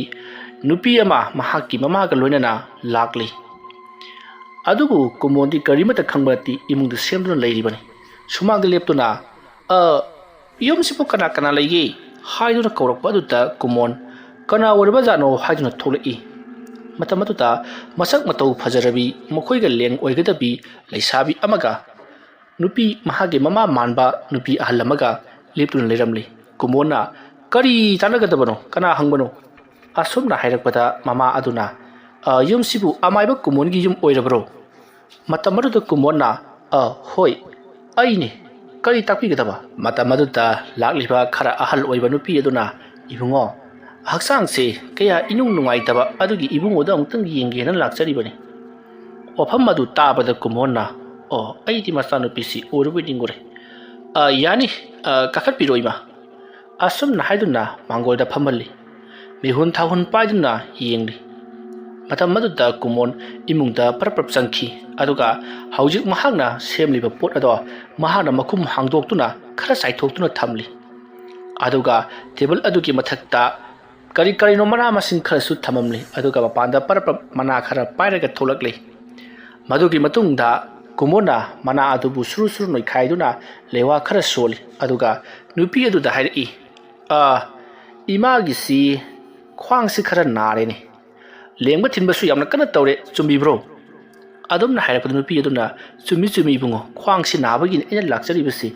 ibungo do yenglabati hektabak phayedana hai adugi lakchari bani ꯃꯇꯝ ꯑꯗꯨꯗ ꯀꯨꯃꯣꯟꯅ ꯍꯣꯏ ꯌꯥꯅꯤ ꯌꯥꯅꯤ ꯏꯃꯥ ꯎꯞꯄꯒ ꯂꯩꯕꯤꯌꯨ ꯈ꯭ꯋꯥꯡꯗ ꯍꯤꯗꯥꯛ ꯈꯔ ꯇꯩꯔꯒ ꯑꯩꯈꯣꯏꯒꯤꯁꯦ ꯁꯨꯃꯥꯏꯅ ꯈꯔ ꯁꯦꯝꯗꯕ ꯌꯥꯔꯣꯏꯗꯧꯔꯤ ꯃꯁꯤ ꯑꯩꯈꯣꯏꯒꯤ ꯁꯨꯊꯥꯡ ꯄꯨꯊꯥꯡꯗꯒꯤ ꯂꯧꯅꯔꯛꯄꯅꯤ ꯃꯔꯨꯑꯣꯏꯅ ꯏꯃꯥꯒꯤꯁꯨ ꯏꯆꯥꯅꯨꯄꯤꯒꯨꯝꯕꯗ ꯁꯣꯏꯗꯅꯃꯛꯀꯤ ꯇꯧꯔꯛꯄꯁꯨ ꯌꯥꯏ ꯇꯧꯔꯛꯈꯤꯗꯕꯁꯨ ꯌꯥꯏ ꯑꯁꯨꯝꯅ ꯉꯥꯡꯗꯨꯅ ꯃꯍꯥꯛꯅ ꯄꯨꯔꯛꯄ ꯍꯤꯗꯥꯛ ꯑꯗꯣ ꯁꯨꯔꯨ ꯁꯨꯔꯨ ꯅꯣꯏꯈꯥꯏꯗꯨꯅ ꯅꯨꯄꯤ ꯑꯗꯨꯒꯤ ꯃꯈ꯭ꯋꯥꯡꯗ ꯊꯝꯂꯒ ꯃꯈ꯭ꯋꯥꯡ ꯑꯗꯨꯗ ꯅꯝꯕ ꯑꯃꯗꯤ ꯇꯛꯄ ꯇꯧꯔꯤ ꯃꯇꯝ ꯑꯗꯨꯗ ꯀꯨꯃꯣꯟꯅ ꯌꯥꯔꯅꯤ ꯃꯁꯤ ꯑꯣꯏꯔꯗꯤ ꯏꯍꯦ ꯏꯃꯥꯟꯅꯕꯤ ꯍꯥꯏꯒꯗ꯭ꯔꯥ ꯏꯆꯜ ꯍꯥꯏꯒꯗ꯭ꯔꯥ ꯁꯤꯗꯒꯤ ꯁꯨꯝ ꯆꯪꯈ꯭ꯔꯒ ꯇꯦꯕꯜ ꯑꯃ ꯂꯩꯍꯧꯕꯅꯤ ꯑꯗꯨꯒꯤ ꯃꯊꯛꯇ ꯍꯤꯗꯥꯛ ꯃꯍꯤ ꯑꯃ ꯂꯩꯍꯧꯕꯅꯤ ꯑꯗꯨ ꯑꯃꯨꯛꯇ ꯄꯨꯊꯣꯔꯛꯎ ꯑꯗꯣꯝꯅ ꯍꯥꯏꯔꯛꯄꯗ ꯅꯨꯄꯤ ꯑꯗꯣ ꯍꯣꯏ ꯍꯥꯏꯗꯨꯅ ꯆꯪꯈ꯭ꯔꯦ ꯃꯁꯤꯒꯤ ꯃꯇꯨꯡ ꯃꯍꯥꯛꯅ ꯀꯣꯏꯂꯩ ꯂꯩꯗꯨꯅ ꯌꯦꯡꯂꯛꯄꯗ ꯇꯦꯕꯜ ꯑꯃꯒꯤ ꯃꯊꯛꯇ ꯍꯤꯗꯥꯛ ꯈꯔ ꯂꯩꯔꯤꯕꯗꯨ ꯎꯕꯗꯒꯤ ꯃꯍꯥꯛꯅ ꯍꯤꯗꯥꯛꯀꯤ ꯀꯧꯇꯥ ꯑꯗꯣ ꯄꯥꯏꯗꯨꯅ ꯃꯄꯥꯟꯗ ꯊꯣꯛꯂꯛꯂꯤ ꯃꯍꯥꯛꯅ ꯑꯗꯨꯒꯤ ꯃꯅꯥꯛ ꯆꯪꯂꯨꯕꯗ ꯃꯍꯥꯛꯁꯤ ꯃꯅꯝꯗꯨ ꯅꯝꯈ꯭ꯔꯕꯅꯤ ꯃꯔꯝ ꯑꯗꯨꯅ ꯃꯍꯥꯛꯀꯤ ꯃꯀꯣꯛ ꯉꯥꯎꯕ ꯂꯦꯡꯕ ꯊꯤꯟꯕ ꯇꯧꯔꯛꯀꯗꯧꯔꯤꯕꯅꯤ ꯃꯤꯀꯨꯞ ꯈꯔꯒꯤ ꯃꯇꯨꯡ ꯃꯁꯤꯒꯤ ꯃꯇꯨꯡ ꯍꯧꯖꯤꯛꯇꯤ ꯀꯨꯃꯣꯟꯅ ꯀꯔꯥꯏ ꯄꯨꯊꯣꯔꯛꯂꯕ ꯍꯥꯏꯗꯨꯅ ꯂꯧꯁꯜꯂꯤ ꯃꯁꯤꯗꯒꯤꯗꯤ ꯀꯨꯃꯣꯟꯅ ꯍꯤꯗꯥꯛ ꯑꯗꯨꯒꯤ ꯃꯅꯨꯡꯗ ꯌꯥꯎꯔꯤꯕ ꯍꯤꯗꯥꯛꯁꯤꯡ ꯑꯗꯨ ꯂꯧꯊꯣꯛꯂꯒ ꯃꯈ꯭ꯋꯥꯡ ꯑꯗꯨꯗ ꯇꯩꯕꯤꯕ ꯀꯌꯥ ꯑꯃ ꯇꯧꯔꯤ ꯑꯗꯨꯒ ꯃꯍꯥꯛꯅ ꯍꯥꯏꯔꯛꯏ ꯏꯃꯥ ꯉꯁꯤꯒꯤꯗꯤ ꯌꯥꯔꯅꯤ ꯍꯌꯦꯡ ꯑꯃꯨꯛ ꯂꯥꯛꯄꯤꯔꯣ ꯑꯗꯨꯒ ꯉꯁꯤ ꯅꯤꯅꯤ ꯍꯨꯝꯅꯤ ꯑꯁꯨꯝꯅ ꯇꯧꯔꯀꯥꯟꯗꯗꯤ ꯑꯗꯨꯝ ꯐꯈ꯭ꯔꯗꯧꯅꯤꯗ ꯑꯗꯨꯝꯅ ꯍꯥꯏꯔꯛꯄꯗ ꯏꯈꯪ ꯈꯪꯍꯧꯗꯅ ꯅꯨꯄꯤ ꯑꯗꯨꯒ ꯂꯥꯛꯃꯤꯟꯅꯕ ꯃꯆꯥꯅꯨꯄꯤ ꯑꯗꯣ ꯃꯀꯣꯛ ꯉꯥꯎꯏ ꯃꯁꯥꯁꯤ ꯂꯦꯡꯕ ꯊꯤꯟꯕ ꯇꯧꯔꯛꯏ ꯍꯥꯏꯗꯨꯅ ꯃꯃꯥꯗ ꯇꯝꯂꯤ ꯋꯥꯐꯝ ꯑꯗꯣ ꯈꯪꯁꯤꯟꯅꯗꯕ ꯁꯥꯗꯨꯅ ꯁꯣꯝꯗ ꯀꯨꯃꯣꯟꯗꯤ ꯐꯝꯒꯥꯗ ꯂꯣꯏꯁꯤꯟꯅꯕ ꯑꯃꯗꯤ ꯍꯤꯗꯥꯛ ꯂꯥꯡꯊꯛ ꯆꯥꯏꯔꯤꯕꯁꯤꯡ ꯑꯗꯣ ꯂꯣꯏꯁꯟ ꯇꯥꯁꯟꯗꯨꯅ ꯇꯧꯔꯤ ꯃꯇꯝ ꯑꯗꯨꯗ ꯅꯨꯄꯤ ꯑꯗꯨꯅ ꯏꯕꯨꯡꯉꯣ ꯅꯆꯟꯅꯨꯄꯤꯁꯤ ꯃꯀꯣꯛꯁꯤ ꯉꯥꯎꯔꯤ ꯉꯥꯎꯔꯤ ꯇꯧꯏ ꯃꯕꯨꯛꯁꯤ ꯊꯤꯟꯕ ꯂꯦꯡꯕ ꯇꯧꯏ ꯍꯥꯏꯔꯤꯅꯦ ꯑꯗꯨꯝꯅ ꯍꯥꯏꯔꯛꯄꯗ ꯀꯨꯃꯣꯟꯅ ꯀꯩꯗꯧꯔꯤꯕꯖꯥꯠꯅꯣ ꯃꯥꯗꯤ ꯉꯁꯥꯏ ꯃꯈꯩ ꯇꯧꯗꯕ꯭ꯔꯣ ꯑꯁꯨꯝꯅ ꯍꯥꯏꯔꯛꯄꯗ ꯅꯨꯄꯤ ꯑꯗꯨꯅ ꯉꯁꯥꯏ ꯃꯈꯩꯗꯤ ꯇꯧꯗꯦ ꯍꯧꯖꯤꯛꯇ ꯇꯧꯔꯛꯄꯅꯦ ꯍꯥꯏꯔꯤ ꯃꯁꯤꯗꯒꯤꯗꯤ ꯀꯨꯃꯣꯟꯅ ꯁꯦ ꯐꯛꯁꯤꯗ ꯐꯝꯃꯨ ꯑꯁꯨꯝꯅ ꯐꯝꯍꯜꯂꯒ ꯃꯤꯍꯨꯟ ꯊꯥꯍꯨꯟ ꯄꯥꯏꯗꯨꯅ ꯌꯦꯡꯁꯤꯟꯅꯩ ꯉꯥꯏꯍꯥꯛ ꯌꯦꯡꯁꯤꯜꯂꯕ ꯃꯇꯨꯡꯗ ꯀꯨꯃꯣꯟꯅ ꯍꯥꯏꯔꯛꯏ ꯍꯧꯖꯤꯛ ꯄꯨꯛꯇ ꯍꯤꯡꯆꯥꯕꯤ ꯆꯪꯕ ꯂꯩꯗꯅ ꯈ꯭ꯋꯥꯡꯗ ꯍꯤꯡꯆꯥꯕꯤ ꯆꯪꯕ ꯀꯥꯏꯅ ꯂꯩꯗꯅ ꯑꯗꯨꯃꯥꯏꯅ ꯇꯧꯗꯅ ꯄꯨꯛꯇ ꯍꯤꯡꯆꯥꯕꯤ ꯆꯪꯂꯦ ꯑꯗꯨꯅ ꯄꯨꯛ ꯁꯨꯔꯒ ꯇꯥꯟꯗ꯭ꯔꯕꯗꯤ ꯌꯥꯔꯔꯣꯏ ꯑꯁꯨꯝꯅ ꯍꯥꯏꯔꯛꯄꯗ ꯅꯨꯄꯤ ꯑꯗꯨꯗꯤ ꯌꯥꯝꯅ ꯍꯩꯅꯔꯝꯗꯦ ꯗꯣꯛꯇꯔꯗ ꯆꯠꯂꯒ ꯍꯤꯗꯥꯛ ꯂꯥꯡꯊꯛ ꯈꯔ ꯆꯥꯔꯒ ꯐꯈ꯭ꯔꯅꯤꯗ ꯍꯥꯏꯔꯤ ꯃꯇꯝ ꯑꯗꯨꯗ ꯀꯨꯃꯣꯟꯅ ꯍꯣꯏ ꯑꯗꯨꯒꯤꯕꯨꯗꯤ ꯀꯔꯤꯁꯨ ꯀꯥꯏꯗꯦ ꯑꯗꯨꯕꯨ ꯍꯤꯗꯥꯛ ꯂꯥꯡꯊꯛ ꯆꯥꯔꯕꯗꯤ ꯍꯤꯡꯆꯥꯕꯤꯁꯤ ꯍꯦꯟꯅ ꯁꯥꯎꯔꯛꯇꯨꯅ ꯅꯈꯣꯏꯒꯤ ꯑꯅꯥꯕ ꯑꯔꯨꯕ ꯑꯣꯟꯈꯤꯕꯁꯨ ꯌꯥꯔꯤ ꯄꯣꯠꯅꯤ ꯑꯗꯨꯕꯨ ꯅꯣꯏꯒꯤ ꯋꯥꯈꯜꯅꯤ ꯆꯤꯟꯗ ꯍꯤꯡꯆꯥꯕꯤ ꯍꯥꯏꯕꯁꯤꯗ ꯅꯈꯣꯏꯅ ꯐꯨꯡꯒꯥ ꯋꯥꯔꯤꯒ ꯃꯥꯜꯂꯝꯒꯅꯤ ꯃꯁꯤ ꯅꯨꯡꯁꯤꯠ ꯑꯔꯤꯕ ꯅꯨꯡꯁꯤꯠ ꯐꯠꯇꯕ ꯍꯥꯏꯇꯥꯔꯦꯅꯦꯀꯣ ꯑꯗꯨꯅꯤꯗ ꯑꯁꯨꯝꯅ ꯍꯥꯏꯔꯛꯄꯗ ꯂꯩꯁꯥꯕꯤ ꯑꯗꯨꯒꯤ ꯃꯃꯥ ꯑꯗꯨꯅ ꯑꯗꯨꯗꯤ ꯏꯕꯨꯡꯉꯣ ꯈꯔ ꯑꯃꯨꯛꯇ ꯐꯅꯅꯕ ꯇꯧꯕꯤꯌꯨ ꯑꯁꯨꯝꯅ ꯍꯥꯏꯔꯛꯄꯗꯒꯤ ꯀꯨꯃꯣꯟꯁꯨ ꯍꯣꯏ ꯍꯥꯏꯗꯨꯅ ꯅꯨꯄꯤ ꯃꯆꯥ ꯂꯩꯁꯥꯕꯤ ꯑꯗꯨꯒꯤ ꯃꯕꯨꯛ ꯁꯨꯗꯨꯅ ꯐꯅꯅꯕꯅꯤ ꯍꯥꯏꯗꯨꯅ ꯌꯥꯝꯅ ꯀꯟꯅ ꯍꯣꯠꯅꯈ꯭ꯔꯦ ꯁꯣꯝꯗ ꯂꯩꯁꯥꯕꯤ ꯃꯆꯥ ꯑꯗꯨꯗꯤ ꯑꯣꯟꯊꯣꯛꯅ ꯍꯩꯅꯗꯕ ꯍꯥꯏꯕꯗꯨ ꯑꯣꯏꯔꯕꯅꯤ ꯑꯁꯨꯝꯅ ꯉꯥꯏꯍꯥꯛ ꯇꯧꯕꯗꯒꯤꯗꯤ ꯍꯧꯖꯤꯛꯇꯤ ꯄꯨꯡꯐ ꯐꯈ꯭ꯔꯦ ꯃꯁꯤꯗꯒꯤꯗꯤ ꯀꯨꯃꯣꯟꯅ ꯁꯨꯃꯥꯏꯅ ꯇꯧꯔꯒ ꯑꯗꯨꯝ ꯐꯖꯈ꯭ꯔꯗꯧꯗꯨꯗ ꯀꯩꯗꯧꯕꯒꯤ ꯑꯩꯈꯣꯏꯅ ꯗꯣꯛꯇꯔ ꯆꯠꯀꯗꯧꯔꯤꯕꯅꯣ ꯌꯥꯔꯅꯤ ꯑꯃꯨꯛ ꯍꯟꯅ ꯍꯧꯔꯛꯂꯔꯣꯏꯗ ꯑꯁꯨꯝꯅ ꯍꯥꯏꯔꯛꯄꯗꯒꯤꯗꯤ ꯍꯣꯏ ꯍꯥꯏꯗꯨꯅ ꯃꯃꯥ ꯃꯆꯥꯗꯣ ꯗꯈꯤꯅꯥ ꯈꯔ ꯀꯠꯂꯝꯂꯕ ꯃꯇꯨꯡ ꯆꯠꯈ꯭ꯔꯤ ꯀꯨꯃꯣꯟ ꯌꯥꯝꯅ ꯍꯔꯥꯎꯅ ꯂꯩꯍꯧꯔꯤ ꯃꯁꯤꯒꯤ ꯃꯇꯨꯡ ꯃꯍꯥꯛ ꯐꯠꯇꯕ ꯋꯥꯈꯜ ꯀꯌꯥ ꯈꯟꯕ ꯍꯧꯔꯛꯂꯦ ꯂꯩꯀꯥꯏ ꯑꯗꯨꯗ ꯂꯩꯔꯤꯕ ꯃꯤ ꯃꯈꯩꯒꯤ ꯌꯨꯝ ꯃꯈꯩꯗ ꯃꯍꯥꯛꯅ ꯁꯦꯝꯂꯤꯕ ꯍꯤꯗꯥꯛꯁꯤꯡꯗꯣ ꯈꯖꯤꯛ ꯈꯖꯤꯛ ꯆꯥꯏꯊꯣꯛꯂꯝꯗꯨꯅ ꯂꯦꯡꯕ ꯊꯤꯟꯕ ꯇꯧꯍꯜꯂꯒꯦ ꯑꯗꯨꯒ ꯃꯕꯨꯛ ꯁꯨꯗꯨꯅ ꯃꯍꯥꯛꯅ ꯄꯥꯝꯖꯔꯤꯕꯁꯦ ꯅꯤꯡꯕ ꯊꯨꯡꯍꯜꯂꯒꯦ ꯍꯥꯏꯗꯨꯅ ꯈꯟꯈ꯭ꯔꯤ ꯄꯩꯁꯥꯁꯨ ꯐꯪꯕ ꯃꯁꯥꯁꯨ ꯅꯨꯡꯉꯥꯏꯕ ꯍꯥꯏꯗꯨꯅ ꯍꯥꯏꯔꯤꯕ ꯊꯕꯛ ꯑꯁꯤꯃꯛ ꯀꯨꯃꯣꯟꯅ ꯄꯥꯡꯊꯣꯛꯈꯤ ꯃꯔꯝ ꯑꯗꯨꯅ ꯃꯤꯌꯥꯝ ꯃꯍꯥꯛꯀꯤ ꯌꯨꯝꯗ ꯂꯥꯛꯅꯈꯤ ꯄꯨꯛꯁꯨ ꯁꯨꯈꯤ ꯄꯩꯁꯥꯁꯨ ꯌꯥꯝꯅ ꯂꯧꯈꯤ ꯃꯁꯤꯒꯤ ꯃꯇꯨꯡ ꯍꯧꯖꯤꯛꯇꯤ ꯀꯨꯃꯣꯟꯗꯣ ꯄꯩꯁꯥ ꯅꯨꯡꯁꯥ ꯄꯥꯏꯕ ꯃꯤ ꯑꯃ ꯍꯥꯏꯕꯗꯣ ꯑꯣꯏꯈꯠꯂꯛꯂꯤ ꯃꯁꯤꯒꯤ ꯃꯇꯨꯡ ꯀꯨꯃꯣꯟꯅ ꯑꯩꯅ ꯍꯤꯗꯥꯛ ꯂꯥꯡꯊꯛ ꯊꯥꯖꯤꯟꯕ ꯌꯧꯗꯕ ꯃꯤꯑꯣꯏ ꯀꯌా ꯑꯃꯁꯨ ꯂꯩꯔꯤ ꯃꯁꯤꯗꯅ ꯕꯨꯠ ꯕ꯭ꯔꯦꯗ ꯊꯥꯖꯤꯜꯂꯒꯦ ꯑꯗꯨꯒ ꯊꯕꯛ ꯑꯁꯤ ꯍꯦꯛꯇ ꯍꯧꯔꯒꯦ ꯑꯣꯖꯥ ꯑꯃꯥꯏꯕ ꯈꯣꯃꯩꯒꯤ ꯃꯅꯥꯛꯇ ꯆꯠꯇꯨꯅ ꯑꯩ ꯂꯥꯏ ꯁꯥꯟꯅꯕ ꯂꯩꯋꯥꯁꯤ ꯂꯧꯗꯕ ꯌꯥꯗ꯭ꯔꯦ ꯑꯁꯨꯝꯅ ꯀꯨꯃꯣꯟꯅ ꯈꯜꯂꯒ ꯃꯍꯥꯛꯀꯤ ꯑꯣꯖꯥ ꯑꯃꯥꯏꯕ ꯈꯣꯃꯩꯒꯤ ꯃꯅꯥꯛꯇ ꯂꯥꯛꯇꯨꯅ ꯂꯥꯏ ꯇꯤꯟ ꯁꯥꯟꯅꯕꯒꯤ ꯂꯩꯋꯥ ꯃꯟꯇ꯭ꯔꯗꯣ ꯄꯤꯅꯕ ꯌꯥꯝꯅ ꯀꯟꯅ ꯇꯛꯂꯛꯈꯤ ꯃꯁꯤꯒꯤ ꯃꯇꯨꯡ ꯈꯣꯃꯩꯁꯨ ꯀꯨꯃꯣꯟꯅ ꯂꯥꯌꯦꯡꯕ ꯃꯤ ꯃꯈꯩ ꯂꯣꯏꯅ ꯐꯔꯛꯄ ꯑꯃꯗꯤ ꯀꯨꯃꯣꯟꯅ ꯃꯃꯤꯡ ꯆꯠꯈꯠꯂꯛꯄ ꯑꯁꯤꯗ ꯃꯍꯥꯛꯅꯁꯨ ꯍꯦꯟꯅ ꯍꯔꯥꯎꯖꯗꯨꯅ ꯐꯔꯦ ꯍꯥꯏꯗꯨꯅ ꯃꯍꯥꯛꯅ ꯂꯥꯏ ꯇꯤꯟ ꯁꯥꯟꯅꯅꯕ ꯂꯥꯏ ꯀꯧꯊꯣꯛꯅꯕ ꯂꯩꯋꯥ ꯑꯗꯣ ꯄꯤꯕꯤꯔꯛꯂꯤ ꯃꯁꯤꯒꯤ ꯃꯇꯨꯡ ꯀꯨꯃꯣꯟꯅ ꯂꯥꯏ ꯃꯊꯪ ꯃꯊꯪ ꯁꯪꯗꯨꯅ ꯃꯍꯥꯛꯅ ꯈꯪꯗꯕ ꯏꯃꯨꯡꯗ ꯐꯥꯎꯕ ꯂꯥꯏ ꯊꯥꯖꯤꯟꯗꯨꯅ ꯂꯦꯡꯕ ꯊꯤꯟꯕ ꯇꯧꯍꯟꯗꯨꯅ ꯃꯕꯨꯛ ꯁꯨꯈꯤ ꯅꯥꯀꯜ ꯑꯃꯗꯅ ꯀꯝꯗꯧꯔꯤ ꯀꯨꯃꯣꯟꯅ ꯂꯩꯔꯤꯕ ꯈꯨꯜ ꯑꯗꯨꯗ ꯂꯩꯀꯥꯏ ꯑꯃꯗ ꯂꯩꯕ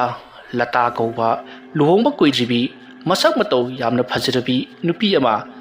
ꯈꯨꯜ ꯑꯗꯨꯗ ꯂꯩꯔꯤꯕꯅꯤ ꯂꯩꯀꯥꯏ ꯇꯣꯉꯥꯟꯖꯔꯕꯁꯨ ꯈꯨꯜꯗꯤ ꯄꯨꯜꯂꯤꯕꯅꯤ ꯃꯍꯥꯛꯀꯤ ꯃꯄꯨꯔꯣꯏꯕ ꯖꯦꯀꯤ ꯈꯔ ꯐꯤꯡꯉꯤ ꯃꯍꯥꯛ ꯃꯁꯥꯃꯛ ꯄꯨꯂꯤꯁꯇ ꯂꯩꯔꯤꯕꯅꯤ ꯃꯔꯝ ꯑꯗꯨꯅ ꯋꯥ ꯍꯥꯏꯗ꯭ꯔꯤꯉꯩ ꯈꯨꯠ ꯍꯦꯛꯇ ꯊꯥꯕꯁꯤ ꯃꯍꯥꯛꯀꯤ ꯍꯦꯕꯤꯠꯅꯤ ꯑꯁꯨꯝꯅ ꯇꯧꯗꯨꯅ ꯂꯇꯥ ꯑꯃꯗꯤ ꯖꯦꯀꯤ ꯂꯨꯍꯣꯡ ꯈꯣꯡꯗꯣꯡꯗꯨꯅ ꯂꯩꯃꯤꯟꯅꯔꯛꯄ ꯊꯥ 2-3 ꯈꯛꯇꯃꯛ ꯉꯥꯏꯔꯤꯕꯅꯤ ꯅꯣꯡꯃ ꯀꯨꯃꯣꯟ ꯌꯨꯝ ꯑꯃꯗ ꯂꯥꯏꯇꯤꯟ ꯈꯨꯔꯨꯝꯂꯨꯔꯒ ꯍꯜꯂꯛꯄꯗ ꯂꯇꯥ ꯃꯍꯥꯛꯅ ꯊꯣꯡꯒꯥꯜꯗ ꯎꯈꯤ ꯃꯇꯝ ꯑꯗꯨꯗ ꯂꯇꯥ ꯃꯈꯣꯏꯒꯤ ꯌꯨꯝꯒꯤ ꯐꯠꯇ ꯍꯥꯎꯗꯤ ꯈꯔ ꯁꯣꯔꯣꯛꯀꯤ ꯋꯥꯡꯃꯗ ꯍꯩꯗꯣꯛꯄ ꯍꯨꯟꯗꯣꯛꯄ ꯊꯣꯛꯂꯛꯄꯗ ꯊꯦꯡꯅꯈꯤꯕꯅꯤ ꯃꯇꯝ ꯑꯗꯨꯗ ꯀꯨꯃꯣꯟꯅ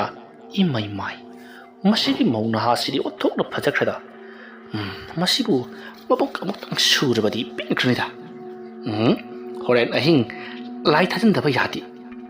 ꯑꯁꯨꯝꯅ ꯈꯜꯂꯒ ꯂꯩꯔꯤꯉꯩ ꯂꯇꯥꯒꯤ ꯃꯄꯨꯔꯣꯏꯕ ꯖꯦꯀꯤꯒꯤ ꯃꯍꯥꯛꯀꯤ ꯃꯄꯥꯕꯨꯡ ꯅꯤꯃꯥꯏ ꯊꯕꯛ ꯑꯃ ꯆꯠꯂꯨꯕꯗꯒꯤ ꯍꯜꯂꯛꯄꯗ ꯀꯨꯃꯣꯟ ꯊꯦꯡꯅꯔꯤ ꯃꯇꯝ ꯑꯗꯨꯗ ꯅꯤꯃꯥꯏꯅ ꯑꯣꯖꯥ ꯃꯥꯏꯕ ꯀꯨꯃꯣꯟ ꯅꯠꯇ꯭ꯔꯣ ꯃꯇꯝ ꯑꯗꯨꯗ ꯀꯨꯃꯣꯟ ꯈꯪꯄ꯭ꯔꯦꯛ ꯈꯪꯅ ꯇꯥꯗꯥ ꯀꯔꯣꯝꯗꯒꯤꯅꯣ ꯏꯊꯥ ꯊꯥꯖꯗꯅ ꯑꯗꯨꯗꯤ ꯑꯩꯅ ꯍꯥꯏꯗꯧꯅꯤꯅꯤ ꯏꯕꯨꯡꯉꯣ ꯅꯠꯇꯦꯅꯤ ꯁꯤꯗ ꯀꯩꯗꯧꯔꯝꯂꯤꯕꯅꯣ ꯅꯪꯕꯨ ꯃꯇꯝ ꯑꯗꯨꯗ ꯀꯨꯃꯣꯟꯅ ꯑꯁ ꯂꯝꯕꯤ ꯃꯇꯥꯡ ꯑꯁꯤꯗ ꯁꯥꯏꯀꯜ ꯆꯦꯟ ꯑꯁꯤ ꯇꯥꯁꯤꯜꯂꯛꯇꯅ ꯁꯦꯝꯂꯝꯂꯤꯕꯅꯤꯅꯦ ꯇꯥꯗ ꯁꯥꯏꯀꯜ ꯆꯦꯟꯗꯤ ꯇꯥꯕꯕꯨ ꯎꯗꯦꯗ ꯍꯧꯖꯤꯛꯄꯨꯗꯤ ꯍꯥꯞꯂꯦ ꯆꯠꯂꯅꯤ ꯇꯥꯗꯕꯨ ꯀꯗꯥꯏ ꯆꯠꯄꯤꯔꯨꯕꯅꯣ ꯑꯩꯕꯨꯔꯥ ꯑꯁꯤꯗ ꯊꯕꯛ ꯑꯃꯈꯛ ꯆꯠꯂꯨꯕꯅꯤ ꯑꯗꯨꯗꯤ ꯑꯩ ꯆꯪꯈ꯭ꯔꯒꯦꯀꯣ ꯅꯪꯁꯨ ꯍꯜꯂꯣ ꯑꯁꯨꯝꯅ ꯍꯥꯏꯔꯛꯄꯗ ꯀꯨꯃꯣꯟꯅ ꯍꯣꯏ ꯇꯥꯗ ꯑꯁꯨꯝꯅ ꯍꯥꯏꯔꯒ ꯀꯨꯃꯣꯟꯁꯨ ꯑꯗꯨꯃꯛ ꯆꯠꯈ꯭ꯔꯦ ꯃꯇꯝ ꯑꯗꯨꯗ ꯅꯤꯃꯥꯏꯅ ꯃꯁꯤꯒꯤ ꯑꯃꯥꯏꯕꯁꯤ ꯑꯃꯨꯛ ꯊꯣꯡꯒꯥꯟꯁꯤꯗ ꯀꯔꯤ ꯇꯧꯔꯝꯂꯤꯕꯖꯥꯠꯅꯣ ꯇꯧꯈꯥꯏ ꯈꯣꯠꯀꯥꯏꯕꯒ ꯇꯧꯔꯝꯕꯖꯥꯠꯅꯣ ꯃꯁꯤ ꯃꯤꯒꯤ ꯏꯃꯨꯡꯗ ꯕꯨꯠ ꯄꯦꯠ ꯊꯥꯖꯤꯜꯂꯒ ꯃꯤꯗꯨꯅ ꯂꯥꯌꯦꯡꯕ ꯂꯥꯛꯂꯒ ꯄꯩꯁꯥ ꯇꯥꯜꯂꯦ ꯍꯥꯏꯕ ꯄꯥꯎ ꯑꯃ ꯍꯦꯛ ꯇꯥꯔꯤ ꯐꯔꯣꯏꯗꯧꯔꯤꯕꯖꯥꯠꯅꯤꯗ ꯑꯁꯨꯝꯅ ꯈꯜꯂꯒ ꯂꯩꯍꯧꯏ ꯁꯣꯝꯗꯅ ꯀꯨꯃꯣꯟ ꯂꯇꯥꯒꯤ ꯋꯥꯈꯜꯗ ꯄꯨꯡꯉꯥꯎ ꯉꯥꯎꯈ꯭ꯔꯤ ꯂꯇꯥꯒꯤ ꯃꯁꯛ ꯃꯇꯧ ꯐꯖꯔꯕ ꯆꯨꯝ ꯐꯤꯔꯥꯜ ꯆꯥꯔꯕ ꯁꯕꯥꯜ ꯑꯗꯨꯗ ꯉꯥꯎꯗꯨꯅ ꯎꯡꯗꯨꯅ ꯑꯗꯨꯃꯛ ꯂꯩꯔꯤ ꯃꯁꯤꯒꯤ ꯃꯇꯨꯡ ꯀꯨꯃꯣꯟ ꯑꯍꯤꯡꯒꯤ ꯃꯇꯝ ꯑꯣꯏꯔꯛꯄ ꯉꯥꯏꯗꯨꯅ ꯂꯩꯔꯒ ꯃꯍꯥꯛꯅ ꯍꯦꯛ ꯁꯥꯟꯅꯕ ꯂꯥꯏ ꯑꯗꯣ ꯀꯧꯊꯣꯛꯂꯤ ꯂꯥꯏ ꯑꯗꯨꯅ ꯍꯦꯛ ꯊꯣꯛꯂꯛꯄꯒ ꯀꯔꯤ ꯇꯧ ꯍꯥꯏꯕꯅꯣ ꯍꯥꯏꯗꯨꯅ ꯍꯪꯉꯛꯂꯤ ꯃꯇꯝ ꯑꯗꯨꯗ ꯀꯨꯃꯣꯟꯅ ꯆꯠꯂꯣ ꯁꯤꯗꯒꯤ ꯈꯔ ꯆꯠꯂꯒ ꯂꯇꯥ ꯀꯧꯕ ꯅꯨꯄꯤ ꯃꯧ ꯅꯍꯥ ꯂꯥꯛꯄ ꯀꯨꯏꯗ꯭ꯔꯤꯕꯤ ꯑꯃ ꯂꯩꯕꯅꯤ ꯃꯍꯥꯛꯀꯤ ꯃꯄꯨꯔꯣꯏꯕꯒꯤ ꯃꯃꯤꯡꯅ ꯖꯦꯀꯤ ꯀꯧꯕꯅꯤ ꯑꯗꯨꯒ ꯂꯇꯥꯒꯤ ꯃꯀꯨꯕꯣꯛꯀꯤ ꯃꯃꯤꯡꯅ ꯅꯤꯃꯥꯏ ꯑꯗꯨꯒ ꯃꯅꯦꯝꯄꯣꯛꯀꯤ ꯃꯃꯤꯡꯅ ꯄꯦꯇ꯭ꯔꯨꯛꯂꯩ ꯀꯧꯕꯅꯤ ꯍꯥꯏꯔꯤꯕ ꯅꯨꯄꯤ ꯂꯇꯥ ꯍꯥꯏꯔꯤꯕꯁꯤꯗ ꯅꯈꯣꯏꯅ ꯆꯪꯗꯨꯅ ꯑꯣꯠ ꯅꯩꯒꯗꯕꯅꯤ ꯊꯋꯥꯏ ꯂꯧꯕꯗꯤ ꯌꯥꯗꯦꯀꯣ ꯑꯩꯒꯤ ꯑꯁꯤꯗ ꯉꯥꯎꯗꯨꯅ ꯆꯦꯜꯍꯜꯂꯛꯀꯗꯕꯅꯤ ꯑꯩꯒꯤ ꯏꯅꯥꯛꯇꯕꯨ ꯌꯧꯔꯕꯗꯤ ꯑꯩꯅ ꯊꯣꯛꯄ ꯑꯗꯨꯃꯛ ꯇꯧꯒꯗꯧꯔꯤꯕꯅꯤ ꯁꯣꯏꯕ ꯌꯥꯕ ꯅꯠꯇꯦ ꯆꯠꯂꯨ ꯑꯁꯨꯝꯅ ꯍꯥꯏꯗꯨꯅ ꯂꯥꯏ ꯑꯅꯤꯗꯣ ꯊꯥꯗꯣꯛꯈ꯭ꯔꯤ ꯐꯠꯇꯕꯗ ꯇꯧꯔꯒ ꯅꯨꯡꯉꯥꯏꯖꯔꯤꯕ ꯇꯤꯃꯨ ꯂꯥꯏꯃꯨꯛ ꯑꯅꯤ ꯑꯗꯣ ꯍꯧꯖꯤꯛꯇꯤ ꯂꯇꯥꯒꯤ ꯃꯅꯥꯛꯇ ꯊꯨꯅ ꯌꯥꯡꯅ ꯌꯧꯔꯛꯂꯤ ꯃꯁꯤꯒꯤ ꯃꯇꯨꯡ ꯂꯇꯥꯒꯤ ꯃꯁꯥꯗ ꯆꯪꯗꯨꯅ ꯑꯍꯤꯡ ꯑꯗꯨꯗꯒꯤ ꯑꯗꯨꯃꯛ ꯍꯧꯈ꯭ꯔꯤ ꯃꯀꯣꯛ ꯆꯤꯛꯄ ꯃꯁꯥ ꯁꯥꯒꯠꯄ ꯂꯦꯡꯕ ꯊꯤꯟꯕ ꯀꯌꯥ ꯑꯃ ꯇꯧꯕ ꯍꯧꯔꯛꯂꯤ ꯃꯇꯝ ꯑꯗꯨꯗ ꯂꯇꯥꯒꯤ ꯃꯀꯨꯕꯣꯛ ꯅꯤꯃꯥꯏꯅ ꯁꯤ ꯇꯧꯅꯤ ꯍꯥꯏꯕꯁꯦ ꯉꯁꯥꯏꯅ ꯑꯩꯗꯤ ꯈꯪꯂꯕꯅꯤ ꯃꯇꯝ ꯑꯗꯨꯗ ꯃꯍꯥꯛꯀꯤ ꯅꯨꯄꯤ ꯄꯦꯇ꯭ꯔꯨꯛꯂꯩꯅ ꯀꯔꯤꯅꯣ ꯍꯥꯏꯔꯤꯕꯁꯤꯕꯣ ꯀꯝꯗꯧꯅ ꯈꯪꯂꯤꯕꯅꯣ ꯃꯇꯝ ꯑꯗꯨꯗ ꯅꯤꯃꯥꯏꯅ ꯃꯥꯒꯤ ꯀꯨꯃꯣꯟ ꯍꯥꯏꯕ ꯈꯣꯡꯕꯥꯜ ꯇꯤꯡꯈꯥꯛ ꯃꯥꯟꯕꯗꯨꯅ ꯉꯁꯥꯏ ꯀꯣꯟꯊꯣꯡꯗ ꯂꯩꯔꯝꯂꯤꯕꯅꯤ ꯑꯩꯅ ꯆꯦꯞꯊꯔꯒ ꯌꯦꯡꯕꯗ ꯏꯃꯧ ꯅꯨꯄꯤꯅ ꯏꯃꯨꯡ ꯆꯪꯈ꯭ꯔꯤꯕꯗꯣ ꯑꯩ ꯎꯍꯧꯔꯤꯕꯅꯤ ꯃꯥꯅ ꯏꯃꯨꯡ ꯅꯨꯄꯤꯗ ꯀꯔꯤꯒꯨꯝꯕ ꯈꯔ ꯁꯣꯏꯗꯅ ꯇꯧꯔꯛꯂꯒꯅꯤ ꯍꯥꯏꯕꯁꯦ ꯑꯩ ꯈꯪꯂꯤꯕꯅꯤ ꯑꯗꯣ ꯍꯥꯏꯔꯒ ꯇꯧꯕꯒ ꯇꯧꯔꯛꯂꯦꯗꯅ ꯁꯦ ꯑꯁꯨꯝꯅ ꯍꯥꯏꯔꯛꯄꯗ ꯖꯦꯀꯤ ꯌꯥꯝꯅ ꯁꯥꯎꯅ ꯀꯔꯤꯃꯠꯇ ꯍꯥꯏꯔꯝꯗꯕꯤꯗ ꯀꯨꯃꯣꯟꯒꯤ ꯃꯅꯥꯛꯇ ꯂꯥꯛꯂꯤ ꯁꯣꯝꯗ ꯅꯤꯃꯥꯏ ꯑꯃꯗꯤ ꯄꯦꯇ꯭ꯔꯨꯛꯂꯩ ꯀꯔꯤꯃꯠꯇ ꯈꯪꯍꯧꯗ꯭ꯔꯤ ꯖꯦꯀꯤꯅ ꯆꯠꯈꯤꯕꯗꯣ ꯂꯇꯥ ꯉꯝꯗ ꯂꯥꯎꯔꯛꯏ ꯄꯥꯕꯨꯡ ꯏꯃꯥꯎ ꯀꯩꯅꯣꯗꯣ ꯖꯦꯀꯤꯗꯣ ꯑꯃꯥꯏꯕ ꯀꯨꯃꯣꯟ ꯐꯨꯔꯨꯅꯦ ꯆꯠꯈ꯭ꯔꯦ ꯋꯥꯐꯝ ꯑꯗꯨ ꯇꯥꯕꯗ ꯅꯤꯃꯥꯏ ꯋꯥꯊꯣꯛ ꯂꯥꯟꯊꯣꯛ ꯊꯣꯛꯅꯔꯅꯤ ꯑꯣꯟꯊꯣꯛꯅꯁꯨ ꯐꯤꯡꯈ꯭ꯔꯦꯗꯀꯣ ꯑꯩꯒꯤ ꯏꯆꯥꯁꯦ ꯑꯁꯨꯝꯅ ꯍꯥꯏꯗꯨꯅ ꯂꯩꯀꯥꯏꯒꯤ ꯃꯈꯣꯏ ꯃꯤꯑꯣꯏ ꯑꯃꯅꯤ ꯍꯧꯗꯨꯅ ꯄꯔꯞ ꯖꯦꯀꯤꯕꯨ ꯇꯥꯟꯅꯔꯛꯂꯤ ꯖꯦꯀꯤ ꯈꯪꯍꯧꯗꯅ ꯀꯨꯃꯣꯟꯒꯤ ꯃꯃꯥꯡꯗ ꯂꯦꯞꯂꯔꯤ ꯃꯇꯝ ꯑꯗꯨꯗ ꯀꯨꯃꯣꯟꯅ ꯏꯕꯨꯡꯉꯣ ꯀꯔꯤ ꯍꯥꯏꯒꯦ ꯅꯪꯗꯤ ꯑꯍꯤꯡ ꯅꯣꯡꯌꯥꯏ ꯑꯁꯤꯗ जेकी वागा मता हाइती कुमोन की ममाई ममित खंगदना किन्ना पंगथिना थिल्ली नेटपगा कावबगा तौरी कुमोना हौजिक तौरमलिबा लाइ सानबगी थबक अरुदा सिजिन्नबा लाकुम सिंगुम मयामदो खंगकत्तुना पलंगल लंथुई पंगसीदा सेगाई अदुगा वनसन नोनसन कुमोनदा कावरी मसिदगिदी मरांग मरांग तौरबनिना युमथांनिंगनबा युमलोन कैरोनबा अमदि इमुंगदा लेरंबा सिंग लोइनमक चेंथोकदरक्ले अदुगा करी तौरबगे हाइदुना हंगनी मतमदुदा कुमोनगी मपाबुंगदा जेकिना येंगुने नंगी नचानुपा असना लाइटिन सानरगा आइगी नुपि थाजले लेंबा थिनबा तहले अदुगा माहागे मनाका लागनबा तौरिबनी मसिके माइबस हालगा लोइ असम नाहरगा अमुकसु थबाकता कावबदा हदा मुक्ति कुमोन तसेंग चैना खोन फंगलदुना यामना सौरई सावे हाइदुना करी तौरुनी मसिके मतुंग निमाई अमदि मखोइगे लेकाइगी मियोइ खर यौसिलक्तुना जेकीबु खामजली मतमरद कुमुना सुखंगले ngasai निमाइना उखिबनी अदुना थबक खुदिमक निमाइना तहोलिबा ngaktani हाइबसी कुमोनदा मयामरा करी नंगदि लाइ सानरगा थाजलुरिबनो हाइदुना सैरमली मतमरद कुमोना कदाइदगे लाइ सानबनो लाइ सानरमी मोर थाजली हाइबगी खुदम चांगदम पियुने हाइदुना हाइरकदा मयाम सुमदुदि पिबा ngamdabani मतुंग मुनाव तौरकलबदि कैलोगी येंगो हारमलगा लोइनमक चटनख्रै मसिगी मतुंग कुमोन यामना साउनिंगखि मरुवैना निमाई अमदि जेकीबु हातोकलगे हाइदुना खनख्रि मसिगी मतुंग नुमित अदो हौख्र मतुंग था खरा लेरगा निमाई अचौब लाइ सानबगी थबक अमा पांथोरई खुदक्ता मांगहल्लबदि मारानि हाइबसे खंगरकनी खंदुना था अनियोंगे मतुंग तौरिबनि मसिदगिदि कुमोनना लाइटिन कया संगदुना निमाईगी थवाई सटनबा मंगोंदा मपांगल हंथनबगिदमक्ता लाइट थाजनबा हौख्रि मरमसिना निमाई अना लायों खंगतना नारखी डॉक्टर चटप याबा चटले फब कौब लेत्रे डॉक्टरना ngaihak lerga ama mohai ngahak lerga ama mohai ana layong khangdaba haibudu oirakte asumna tawduna nimai tapna sonjalaktuna haujikti taibang thatokri nimai tabang thatokhiba sida jekina kumonda yamna singnakhi maramaduna kumonbu mahakna hek thingnabaga tanja hek phangbaga hatkani haiduna singlaga leikri masaki matung ikhang hangauduna lata amuk mahaki anabido haurakli lengba tinba makok ngawba kaya torki मसिगी मतुंग doctor दा कया येंबा याबा येंखि अदु बुकाना फम खंगलमदि जेकी अमदि पेटुकलै वारी तानरे महाकी ममों नुपी लता से थवाई मांगदबगी सरुक अमाइबा कुमोन कौरका येंहलसी अदुगा महांग लायेंबदा फरबा मतुंग अइखोइ खुल्लाजे थाथोक्तुना चखरसी मसिगी माइबिसिगी मनाक्ता लैरिबा मखै अइखोइसु लेबम खंगारोइ हाइरि मतमरुद जेकीना अइखोइ चकदबरति मा वरे चंगदबनि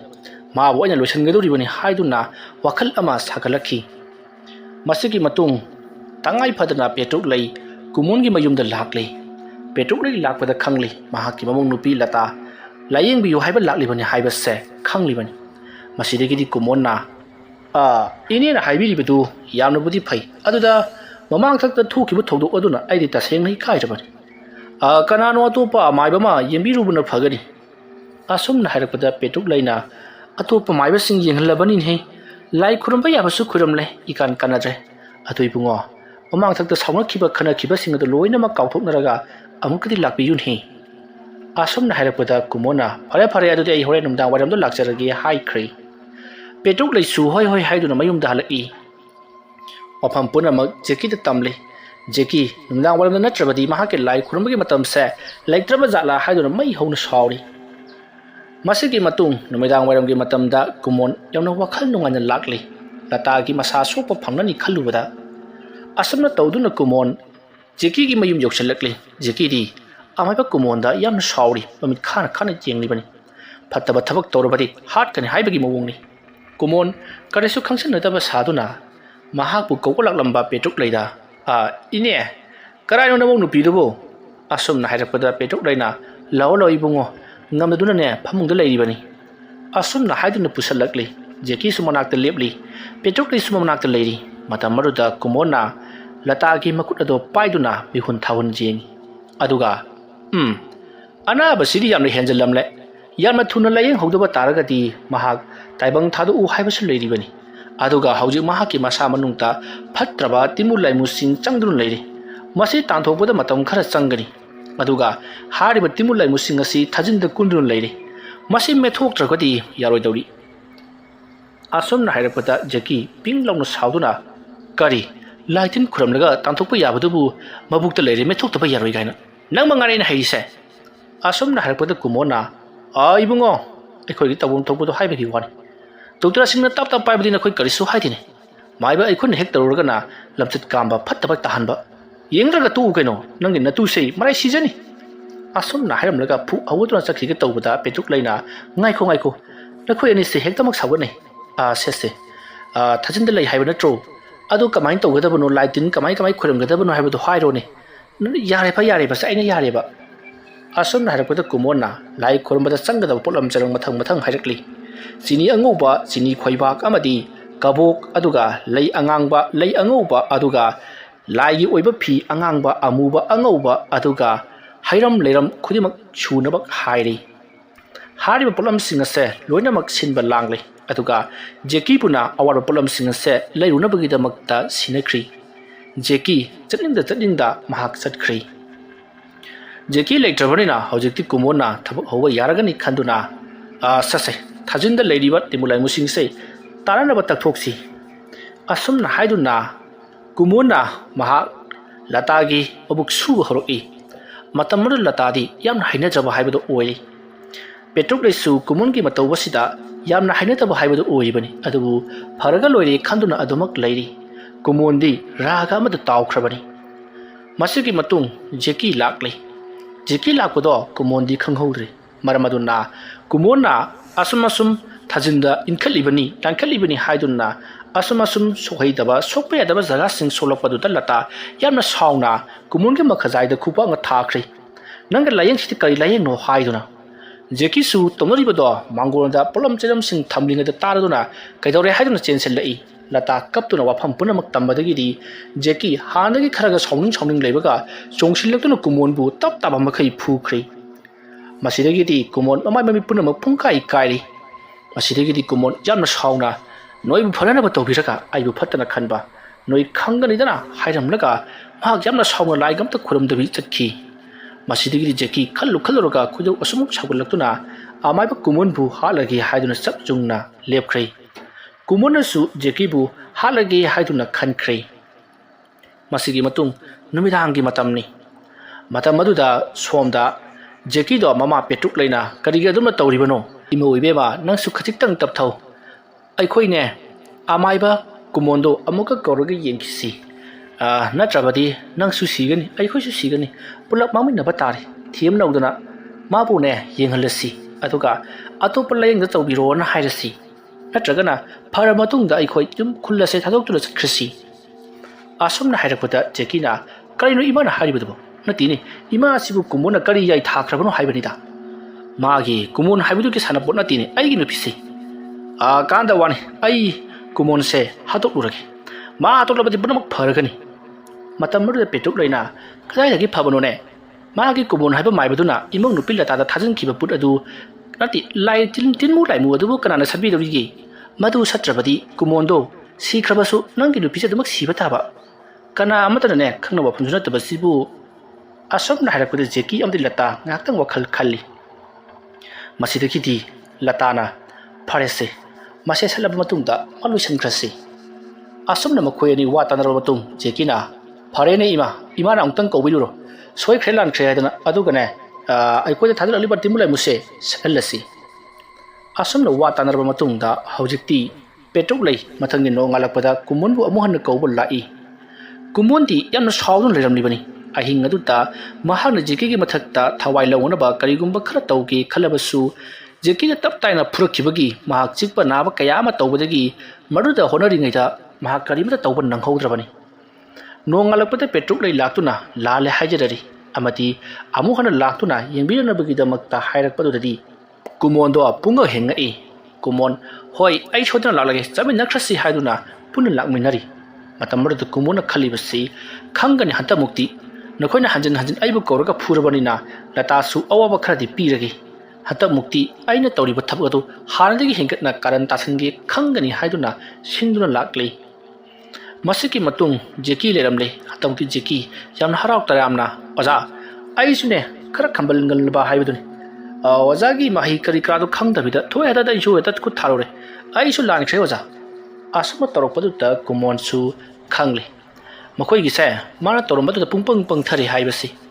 ꯂꯇꯥꯅ ꯀꯨꯃꯣꯟꯕꯨ ꯎꯕꯗ ꯑꯣꯖꯥꯅ ꯉꯔꯥꯡ ꯇꯧꯔꯝꯕꯗꯣ ꯌꯥꯝꯅ ꯀꯥꯟꯅꯈ꯭ꯔꯦ ꯌꯥꯝꯅ ꯐꯈ꯭ꯔꯦ ꯑꯩꯁꯨ ꯑꯣꯖꯥꯗ ꯀꯩꯅꯣ ꯍꯦꯛ ꯇꯧꯈ꯭ꯔ ꯃꯥꯜꯂꯦ ꯑꯣꯖꯥ ꯁꯥꯎ ꯌꯥꯗꯦꯀꯣ ꯑꯁꯣꯝꯅ ꯍꯥꯏꯔꯛꯄꯗ ꯀꯨꯃꯣꯟꯅ ꯀꯥꯏꯗꯦꯗ ꯁꯣꯏꯕ ꯍꯥꯏꯕꯁꯤ ꯇꯝꯕ ꯉꯝꯕꯖꯥꯠ ꯅꯠꯇꯦ ꯑꯗꯨꯗꯤ ꯏꯕꯦꯝꯃ ꯂꯥꯏ ꯈꯨꯔꯨꯝꯅꯕ ꯄꯣꯠꯂꯝ ꯆꯩꯔꯝ ꯑꯩꯅ ꯉꯔꯥꯡ ꯍꯥꯏꯈꯤꯕꯁꯤꯡ ꯑꯗꯨ ꯂꯣꯏꯅꯃꯛ ꯁꯦꯝ ꯁꯥꯔꯣ ꯑꯁꯣꯝꯅ ꯍꯥꯏꯔꯛꯄꯗ ꯃꯌꯥꯝꯁꯨ ꯍꯣꯏ ꯍꯥꯏꯗꯨꯅ ꯄꯦꯇ꯭ꯔꯨꯛꯂꯩ ꯑꯃꯗꯤ ꯖꯦꯀꯤꯅ ꯁꯦꯝ ꯁꯥꯔꯤ ꯃꯁꯤꯒꯤ ꯃꯇꯨꯡ ꯍꯧꯖꯤꯛꯇꯤ ꯀꯨꯃꯣꯟꯅ ꯂꯇꯥꯒꯤ ꯃꯕꯨꯛ ꯁꯨꯒꯗꯧꯔꯤꯕꯅꯤ ꯍꯥꯏꯗꯨꯅ ꯁꯨꯕ ꯍꯧꯈ꯭ꯔꯤ ꯂꯇꯥꯁꯨ ꯈꯪꯉꯤ ꯀꯨꯃꯣꯟꯒꯤ ꯃꯇꯧ ꯑꯁꯦ ꯉꯁꯤꯗꯤ ꯉꯍꯥꯟ ꯃꯈꯩꯒ ꯃꯥꯟꯅꯗꯦ ꯃꯑꯣꯡ ꯑꯃꯅꯤ ꯍꯥꯏꯕꯁꯤ ꯃꯇꯝ ꯑꯗꯨꯗ ꯀꯨꯃꯣꯟꯅ ꯂꯇꯥꯒꯤ ꯃꯕꯨꯛ ꯁꯨꯔꯤꯕꯅꯤ ꯍꯥꯏꯗꯨꯅ ꯃꯍꯥꯛꯅ ꯃꯈꯨꯠ ꯑꯗꯨꯅ ꯀꯣꯏꯃꯥ ꯃꯥꯗꯨꯅ ꯁꯣꯛꯍꯩꯗꯕ ꯊꯦꯡꯍꯩꯗꯕ ꯖꯒꯥꯁꯤꯡ ꯁꯣꯛꯅꯅꯕ ꯊꯦꯡꯅꯅꯕ ꯌꯥꯝꯅ ꯀꯟꯅ ꯍꯣꯠꯅꯔꯛꯂꯤ ꯁꯣꯛꯄꯁꯨ ꯌꯥꯎꯔꯤ ꯂꯇꯥ ꯇꯧꯔꯤꯕ ꯑꯁꯤꯗ ꯌꯥꯝꯅ ꯍꯩꯅꯗ꯭ꯔꯕꯁꯨ ꯇꯨꯃꯤꯟꯅ ꯑꯗꯨꯃꯛ ꯂꯩꯔꯝꯃꯤ ꯀꯔꯤ ꯑꯃꯠꯇ ꯍꯥꯏꯗꯤ ꯖꯦꯀꯤꯒ ꯃꯈꯣꯏ ꯑꯅꯤ ꯁꯤꯟꯅꯈꯤꯕꯒꯤ ꯃꯇꯨꯡꯏꯟꯅ ꯇꯨꯃꯤꯟꯅ ꯑꯗꯨꯃꯛ ꯂꯩꯔꯤꯕꯅꯤ ꯃꯁꯤꯗꯒꯤ ꯂꯇꯥꯅ ꯑꯣꯖꯥ ꯑꯩ ꯌꯥꯝꯅ ꯋꯥꯔꯦ ꯍꯣꯔꯦꯟ ꯅꯨꯃꯤꯗꯥꯡꯗꯣ ꯑꯗꯨꯗ ꯑꯣꯏꯅ ꯂꯥꯛꯄꯤꯔꯣ ꯑꯗꯨꯒ ꯑꯃꯨꯛ ꯍꯧꯔꯁꯤ ꯑꯁꯣꯝꯅ ꯍꯥꯏꯔꯛꯄꯗ ꯀꯨꯃꯣꯟꯅ ꯀꯔꯤ ꯅꯨꯃꯤꯗꯥꯡꯗ ꯍꯥꯏꯕ ꯏꯕꯦꯝꯃ ꯍꯣꯏ ꯁꯪꯕꯤꯗꯕ꯭ꯔꯣ ꯑꯣꯖꯥ ꯁꯪꯒꯅꯤ ꯑꯗꯨꯗꯤ ꯂꯥꯏ ꯈꯨꯔꯨꯝꯕꯁꯤꯁꯨ ꯅꯨꯃꯤꯗꯥꯡꯗ ꯑꯣꯏꯅ ꯈꯨꯔꯨꯝꯅꯕ ꯇꯧꯔꯁꯤ ꯍꯧꯖꯤꯛꯀꯤꯗꯤ ꯑꯩ ꯍꯟꯈ꯭ꯔꯒꯦ ꯑꯁꯣꯝꯅ ꯍꯥꯏꯔꯛꯄꯗ ꯂꯇꯥꯅ ꯖꯦꯀꯤ ꯑꯃꯗꯤ ꯄꯦꯇ꯭ꯔꯨꯛꯂꯩꯕꯨ ꯀꯧꯁꯤꯜꯂꯛꯏ ꯃꯇꯝ ꯑꯗꯨꯗ ꯀꯨꯃꯣꯟꯅ ꯏꯕꯦꯝꯃꯁꯦ ꯃꯁꯥꯁꯤ ꯈꯔ ꯋꯥꯔꯦꯗꯅ ꯍꯥꯏꯔꯤ ꯑꯗꯨꯅ ꯍꯣꯔꯦꯟ ꯅꯨꯃꯤꯗꯥꯡ ꯑꯣꯏꯅ ꯇꯧꯔꯁꯦꯗꯅ ꯍꯥꯏꯔꯤ ꯂꯥꯏ ꯂꯣꯏꯁꯤꯟꯕ ꯑꯗꯨꯗꯤ ꯍꯣꯔꯦꯟ ꯅꯨꯃꯤꯗꯥꯡ ꯑꯣꯏꯅ ꯂꯣꯏꯁꯤꯜꯂꯁꯤ ꯍꯧꯖꯤꯛꯀꯤꯗꯤ ꯑꯩ ꯍꯟꯈ꯭ꯔꯒꯦꯀꯣ ꯑꯁꯨꯝꯅ ꯍꯥꯏꯔꯝꯂꯒ ꯀꯨꯃꯣꯟ ꯄꯔꯞ ꯊꯣꯛꯈ꯭ꯔꯤ ꯖꯦꯀꯤ ꯑꯃꯗꯤ ꯂꯇꯥ ꯃꯈꯣꯏꯅ ꯊꯥꯛꯂꯤꯕ ꯂꯥꯡ ꯑꯁꯤꯗ ꯊꯨꯔꯦ ꯈꯜꯂꯗꯨꯅ ꯃꯈꯣꯏꯅ ꯌꯦꯡꯅꯔꯒ ꯃꯃꯣꯟ ꯅꯣꯛꯅꯩ ꯄꯦꯇ꯭ꯔꯨꯛꯂꯩꯗꯤ ꯀꯔꯤꯃꯠꯇ ꯈꯪꯕ ꯅꯠꯇꯦ ꯃꯁꯤꯒꯤ ꯃꯇꯨꯡ ꯀꯨꯃꯣꯟ ꯊꯣꯡꯒꯥꯟꯗ ꯑꯁꯨꯝ ꯊꯣꯛꯈꯤꯕ ꯑꯗꯨꯗ ꯖꯦꯀꯤꯅ ꯊꯣꯡꯅꯥꯎꯗꯒꯤ ꯀꯨꯃꯣꯟꯗ ꯌꯥꯝꯅ ꯁꯥꯎꯅ ꯌꯦꯡꯗꯨꯅ ꯂꯩꯔꯤ ꯂꯇꯥꯁꯨ ꯇꯞꯅ ꯍꯧꯒꯠꯂꯛꯇꯨꯅ ꯌꯦꯡꯉꯤ ꯃꯇꯝ ꯑꯗꯨꯗ ꯀꯨꯃꯣꯟꯅ ꯃꯍꯥꯛꯀꯤ ꯃꯈꯨꯠ ꯑꯗꯣ ꯃꯍꯥꯛꯅ ꯃꯅꯝ ꯅꯝꯗꯨꯅ ꯋꯥꯈꯜ ꯁꯥꯒꯠꯇꯨꯅ ꯊꯣꯛꯈꯤꯕꯗꯨꯗ ꯖꯦꯀꯤꯗꯤ ꯃꯩ ꯍꯧꯅ ꯁꯥꯎꯔꯕꯅꯤ ꯃꯉꯛ ꯀꯛꯇꯨꯅ ꯃꯋꯨꯟ ꯈꯣꯛꯇꯨꯅ ꯍꯥꯠꯅꯤꯡꯕ ꯍꯥꯏꯕꯗꯣ ꯍꯦꯛ ꯌꯧꯔꯕꯅꯤ ꯑꯗꯨꯕꯨ ꯅꯨꯃꯤꯗꯥꯡ ꯁꯤꯔꯒꯗꯕꯅꯤ ꯈꯜꯂꯨꯕꯗ ꯃꯈꯣꯏ ꯐꯥꯊꯔꯤ ꯃꯁꯤꯒꯤ ꯃꯇꯨꯡ ꯃꯇꯝ ꯑꯗꯨ ꯍꯧꯈ꯭ꯔꯤ ꯃꯇꯝ ꯑꯗꯨꯗ ꯖꯦꯀꯤꯅ ꯃꯃꯥ ꯄꯦꯇ꯭ꯔꯨꯛꯂꯩꯗ ꯏꯃꯥ ꯁꯨꯃꯥꯏꯅ ꯇꯧꯕꯤꯔꯣ ꯅꯨꯃꯤꯗꯥꯡ ꯋꯥꯏꯔꯝꯁꯨ ꯑꯣꯏꯔꯦ ꯂꯥꯏ ꯈꯨꯔꯨꯝꯒꯗꯕꯁꯨ ꯂꯩꯔꯤ ꯉꯁꯤꯒꯤ ꯑꯍꯤꯡꯁꯤꯃꯗꯤ ꯏꯄꯥ ꯑꯝꯗ ꯍꯟꯕꯤꯔꯨꯔꯣ ꯌꯨꯝꯁꯤ ꯀꯔꯤꯒꯨꯝꯕ ꯈꯔ ꯇꯧꯒꯗꯕ ꯂꯩ ꯂꯥꯏ ꯇꯤꯟ ꯈꯨꯔꯨꯝꯕꯁꯤꯗ ꯏꯃꯥ ꯌꯥꯎꯕ ꯅꯨꯡꯉꯥꯏꯇ꯭ꯔꯤ ꯃꯇꯝ ꯑꯗꯨꯗ ꯄꯦꯇ꯭ꯔꯨꯛꯂꯩꯅ ꯀꯔꯤꯒꯤꯅꯣꯅꯦ ꯏꯕꯨꯡꯉꯣ ꯂꯥꯏ ꯈꯨꯔꯨꯝꯕꯗ ꯌꯥꯎꯕ ꯌꯥꯗꯦ ꯍꯥꯏꯔꯤꯕꯁꯤꯕꯣ ꯃꯇꯝ ꯑꯗꯨꯗ ꯖꯦꯀꯤꯅ ꯑꯇꯩ ꯏꯃꯥ ꯑꯩꯒꯤ ꯐꯣꯟꯗꯅꯦ ꯉꯁꯥꯏ ꯏꯃꯥ ꯄꯥꯕꯨꯡ ꯑꯩꯈꯣꯏꯒꯤ ꯏꯄꯨꯒ ꯏꯕꯣꯛꯀꯗꯣ ꯃꯁꯥ ꯀꯟꯅ ꯉꯝꯗꯦ ꯏꯃꯥꯗ ꯂꯥꯛꯑꯣꯅ ꯍꯥꯏꯔꯛꯄ ꯑꯩ ꯀꯥꯎꯊꯣꯛꯎꯔꯕ ꯑꯗꯨꯒꯤꯅꯤ ꯑꯃꯨꯛꯀ ꯆꯠꯂꯔꯣꯏ ꯏꯃꯥ ꯑꯩ ꯊꯤꯟꯕꯤꯔꯒꯦ ꯂꯥꯛꯑꯣ ꯖꯦꯀꯤꯒꯤ ꯃꯑꯣꯡ ꯑꯁꯤꯗ ꯄꯦꯇ꯭ꯔꯨꯛꯂꯩꯅ ꯀꯔꯤ ꯇꯧꯔꯕꯒꯤ ꯅꯪꯕꯨ ꯍꯥꯏꯗꯨꯅ ꯍꯪꯉꯤ ꯖꯦꯀꯤꯅ ꯀꯩꯁꯨ ꯇꯧꯗꯦ ꯏꯃꯥ ꯏꯄꯨꯒ ꯏꯕꯣꯛꯀꯗꯣ ꯃꯁꯥ ꯉꯝꯗ꯭ꯔꯦ ꯍꯥꯏ ꯑꯗꯨꯅ ꯑꯃꯨꯛꯇ ꯆꯠꯂꯒ ꯍꯪꯕꯤꯔꯨꯁꯨ ꯍꯥꯏꯗꯨꯅ ꯃꯤꯒꯤ ꯅꯨꯃꯤꯗꯥꯡ ꯋꯥꯏꯔꯝ ꯑꯗꯨꯗ ꯒꯤꯔꯤ ꯇꯛꯇꯨꯅ ꯄꯦꯇ꯭ꯔꯨꯛꯂꯩꯕꯨ ꯒꯥꯔꯤꯗ ꯍꯥꯞꯆꯤꯟꯗꯨꯅ ꯄꯨꯈ꯭ꯔꯤ ꯑꯁꯨꯝꯅ ꯇꯧꯗꯨꯅ ꯄꯦꯇ꯭ꯔꯨꯛꯂꯩ ꯖꯦꯀꯤꯅ ꯄꯦꯇ꯭ꯔꯨꯛꯂꯩꯒꯤ ꯃꯄꯥꯝꯗ ꯍꯥꯏꯕꯗꯤ ꯖꯦꯀꯤꯒꯤ ꯃꯄꯣꯛꯀ ꯃꯄꯨꯒꯒꯤ ꯃꯅꯥꯛꯇ ꯊꯅꯝꯂꯕ ꯃꯇꯨꯡꯗ ꯖꯦꯀꯤ ꯃꯌꯨꯝꯂꯣꯝꯗ ꯑꯃꯨꯛ ꯍꯜꯂꯛꯂꯤ ꯑꯗꯨꯒ ꯂꯇꯥꯒ ꯍꯥꯏꯅꯈꯤꯕꯒꯤ ꯃꯇꯨꯡꯏꯟꯅ ꯑꯃꯥꯏꯕ ꯀꯨꯃꯣꯟ ꯉꯥꯏꯗꯨꯅ ꯂꯩꯔꯤ ꯑꯃꯥꯏꯕ ꯀꯨꯃꯣꯟ ꯅꯨꯃꯤꯗꯥꯡ ꯑꯗꯨꯗ ꯂꯥꯛꯂꯤ ꯑꯗꯨꯒ ꯊꯣꯡ ꯍꯥꯡꯉꯣꯒ ꯍꯥꯏꯕ ꯅꯪꯗ꯭ꯔꯤꯉꯩ ꯖꯦꯀꯤꯅ ꯊꯣꯡꯅꯥꯎꯗ ꯉꯥꯏꯗꯨꯅ ꯂꯩꯔꯤꯕꯅꯤ ꯃꯍꯥꯛꯅ ꯊꯣꯡ ꯍꯥꯡꯉꯣ ꯍꯥꯏꯔꯕꯗꯤ ꯂꯩꯀꯥꯏꯒꯤ ꯃꯤꯁꯤꯡꯅꯁꯨ ꯇꯥꯈꯤꯕ ꯌꯥꯏ ꯍꯥꯏꯗꯨꯅ ꯊꯣꯡ ꯍꯥꯡꯂꯒ ꯑꯗꯨꯃꯛ ꯊꯝꯂꯤꯕꯅꯤ ꯃꯇꯝ ꯑꯗꯨꯗ ꯀꯨꯃꯣꯟꯅ ꯁꯨꯃꯥꯡꯗ ꯍꯦꯛ ꯌꯧꯔꯛꯄꯒ ꯑꯣꯖꯥ ꯃꯇꯝ ꯆꯥꯅ ꯂꯥꯛꯄꯤꯔꯦꯗ ꯆꯪꯕꯤꯔꯣ ꯂꯥꯏ ꯇꯤꯟ ꯈꯨꯔꯨꯝꯅꯕ ꯄꯣꯠꯂꯝ ꯂꯣꯏꯅꯃꯛ ꯂꯣꯏꯔꯕꯅꯤ ꯑꯁꯨꯝꯅ ꯍꯥꯏꯔꯒ ꯅꯥꯛ ꯌꯦꯠ ꯇꯨꯡ ꯃꯥꯡ ꯀꯣꯏꯂꯩ ꯂꯩꯗꯨꯅ ꯌꯦꯡꯂꯒ ꯀꯨꯃꯣꯟꯕꯨ ꯏꯃꯨꯡꯗ ꯄꯨꯁꯜꯂꯛꯂꯤ ꯃꯁꯤꯒꯤ ꯃꯇꯨꯡ ꯀꯨꯃꯣꯟꯅ ꯀꯔꯤꯅꯣ ꯅꯣꯏꯒꯤ ꯏꯃꯥ ꯄꯦꯇ꯭ꯔꯨꯛꯂꯩꯗꯤ ꯎꯗꯦꯅ ꯑꯁꯨꯝꯅ ꯍꯥꯏꯔꯛꯄꯗ ꯖꯦꯀꯤꯅ ꯃꯄꯥꯟꯗ ꯀꯩꯅꯣ ꯈꯔ ꯗꯨꯀꯥꯟꯗꯒꯤ ꯂꯩꯔꯨꯅꯦꯅ ꯆꯠꯈꯤꯕꯅꯤ ꯑꯣꯖꯥ ꯁꯤ ꯂꯩꯔꯦ ꯁꯤꯗ ꯍꯦꯛꯇ ꯂꯥꯏꯌꯦꯡꯕꯤꯔꯣ ꯑꯁꯨꯝꯅ ꯌꯥꯝꯅ ꯊꯧꯒꯜꯂꯣꯟ ꯕꯦꯕꯥꯔ ꯐꯔꯛꯄ ꯑꯗꯨꯗ ꯀꯨꯃꯣꯟꯅ ꯈꯟꯖꯔꯤꯕꯅ ꯃꯍꯥꯛꯅ ꯇꯧꯔꯤꯕ ꯊꯕꯛ ꯑꯁꯦ ꯀꯔꯤꯃꯠꯇ ꯈꯪꯗ꯭ꯔꯤ ꯃꯈꯣꯏ ꯄꯨꯡꯁꯨꯝ ꯁꯨꯝꯈ꯭ꯔꯦ ꯍꯥꯏꯕꯁꯦ ꯈꯟꯖꯔꯤ ꯃꯁꯤꯒꯤ ꯃꯇꯨꯡ ꯀꯨꯃꯣꯟꯅ ꯑꯗꯨꯗꯤ ꯄꯨꯛꯁꯨꯕꯗꯨ ꯍꯧꯅꯕ ꯇꯧꯁꯤ ꯑꯁꯨꯝꯅ ꯍꯥꯏꯔꯒ ꯃꯈꯨꯠꯇꯣ ꯍꯦꯛ ꯇꯤꯡꯊꯣꯔꯛꯄꯒ ꯂꯇꯥꯅ ꯀꯨꯃꯣꯟꯒꯤ ꯃꯈꯨꯠ ꯑꯗꯣ ꯇꯥꯞ ꯐꯥꯖꯤꯜꯂꯤ ꯃꯇꯝ ꯑꯗꯨꯗ ꯀꯨꯃꯣꯟꯅ ꯀꯩꯅꯣꯅꯦ ꯏꯕꯦꯝꯃ ꯈꯨꯠꯀ ꯐꯥꯔꯤꯕꯁꯤꯕꯣ ꯑꯁꯨꯝꯅ ꯍꯥꯏꯔꯨꯕꯗ ꯖꯦꯀꯤꯅ ꯅꯥꯀꯟꯗꯒꯤ ꯅꯈꯨꯠ ꯑꯁꯦ ꯀꯛꯂꯒ ꯐꯒꯗꯕꯅꯤ ꯑꯁꯨꯝꯅ ꯍꯥꯏꯔꯒ ꯈꯪꯍꯧꯗꯅ ꯃꯍꯥꯛꯅ ꯄꯥꯏꯔꯛꯄ ꯊꯧꯔꯕ ꯊꯥꯡꯖꯧ ꯑꯃꯅ ꯑꯃꯥꯏꯕ ꯀꯨꯃꯣꯟꯒꯤ ꯃꯈꯨꯠ ꯑꯗꯣ ꯍꯟꯖꯤꯟ ꯌꯥꯟꯗꯨꯅ ꯀꯛꯊꯠꯂꯤ ꯃꯁꯤꯗꯒꯤꯗꯤ ꯀꯨꯃꯣꯟ ꯅꯥꯃꯟꯈꯤꯗꯨꯅ ꯌꯥꯝꯅ ꯀꯟꯅ ꯂꯥꯎꯅꯕ ꯍꯣꯠꯅꯔꯛꯄꯗ ꯖꯦꯀꯤꯅ ꯈꯪꯍꯧꯗꯦ ꯃꯥꯅ ꯄꯥꯏꯔꯤꯕ ꯊꯥꯡꯖꯧ ꯑꯗꯨꯅ ꯀꯨꯃꯣꯟꯒꯤ ꯃꯈꯧꯔꯤ ꯑꯗꯨꯗ ꯊꯥꯡꯖꯧ ꯑꯗꯨꯅ ꯌꯥꯟꯕꯗꯒꯤꯗꯤ ꯏꯅ ꯄꯤꯔꯤ ꯈꯥꯞꯇꯨꯅ ꯂꯩꯃꯥꯏꯗ ꯐ꯭ꯔꯤꯡ ꯆꯣꯡꯗꯨꯅ ꯀꯨꯃꯣꯟ ꯇꯥꯔꯒ ꯂꯩꯔꯤ ꯃꯁꯤꯗꯒꯤꯗꯤ ꯖꯦꯀꯤ ꯌꯥꯝꯅ ꯁꯥꯎꯅ ꯅꯈꯨꯠ ꯅꯁꯥ ꯁꯥꯡꯕ ꯃꯔꯦꯡ ꯃꯔꯦꯡ ꯆꯠꯄ ꯅꯪꯒꯤ ꯅꯈꯨꯠ ꯑꯁꯦ ꯀꯛꯂꯒ ꯐꯒꯗꯕꯅꯤ ꯍꯥꯏꯗꯨꯅ ꯂꯦꯝꯍꯧꯔꯤꯕ ꯃꯈꯨꯠ ꯑꯣꯏ ꯊꯪꯕ ꯑꯗꯨꯁꯨ ꯄꯪꯌꯥꯟꯗ ꯌꯥꯜꯂꯤ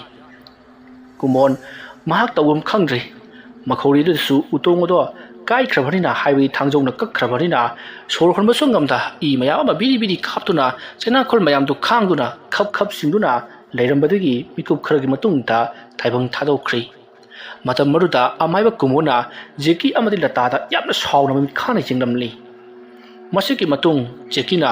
ꯃꯃꯤꯠ ꯀꯥꯁꯤ ꯈꯥꯅ ꯌꯦꯡꯉꯝꯃꯤꯅꯤꯁꯦ ꯑꯁꯨꯝꯅ ꯍꯥꯏꯔꯒ ꯃꯍꯥꯛꯀꯤ ꯃꯃꯥꯏ ꯃꯃꯤꯠ ꯈꯪꯗꯅ ꯃꯍꯥꯛꯅ ꯄꯥꯏꯔꯤꯕ ꯊꯥꯡꯖꯧ ꯑꯗꯨꯅ ꯄꯪꯌꯥꯟꯗ ꯌꯥꯟꯁꯤꯜꯂꯤ ꯍꯧꯖꯤꯛꯇꯤ ꯃꯀꯣꯛ ꯑꯗꯨꯁꯨ ꯁꯤꯡꯀꯨꯞ ꯁꯥꯔꯤ ꯂꯇꯥꯗꯤ ꯇꯧꯔꯤꯕ ꯑꯁꯤꯗ ꯃꯍꯥꯛꯇꯤ ꯃꯪꯂꯒ ꯑꯗꯨꯃꯛ ꯂꯩꯔꯕꯅꯤ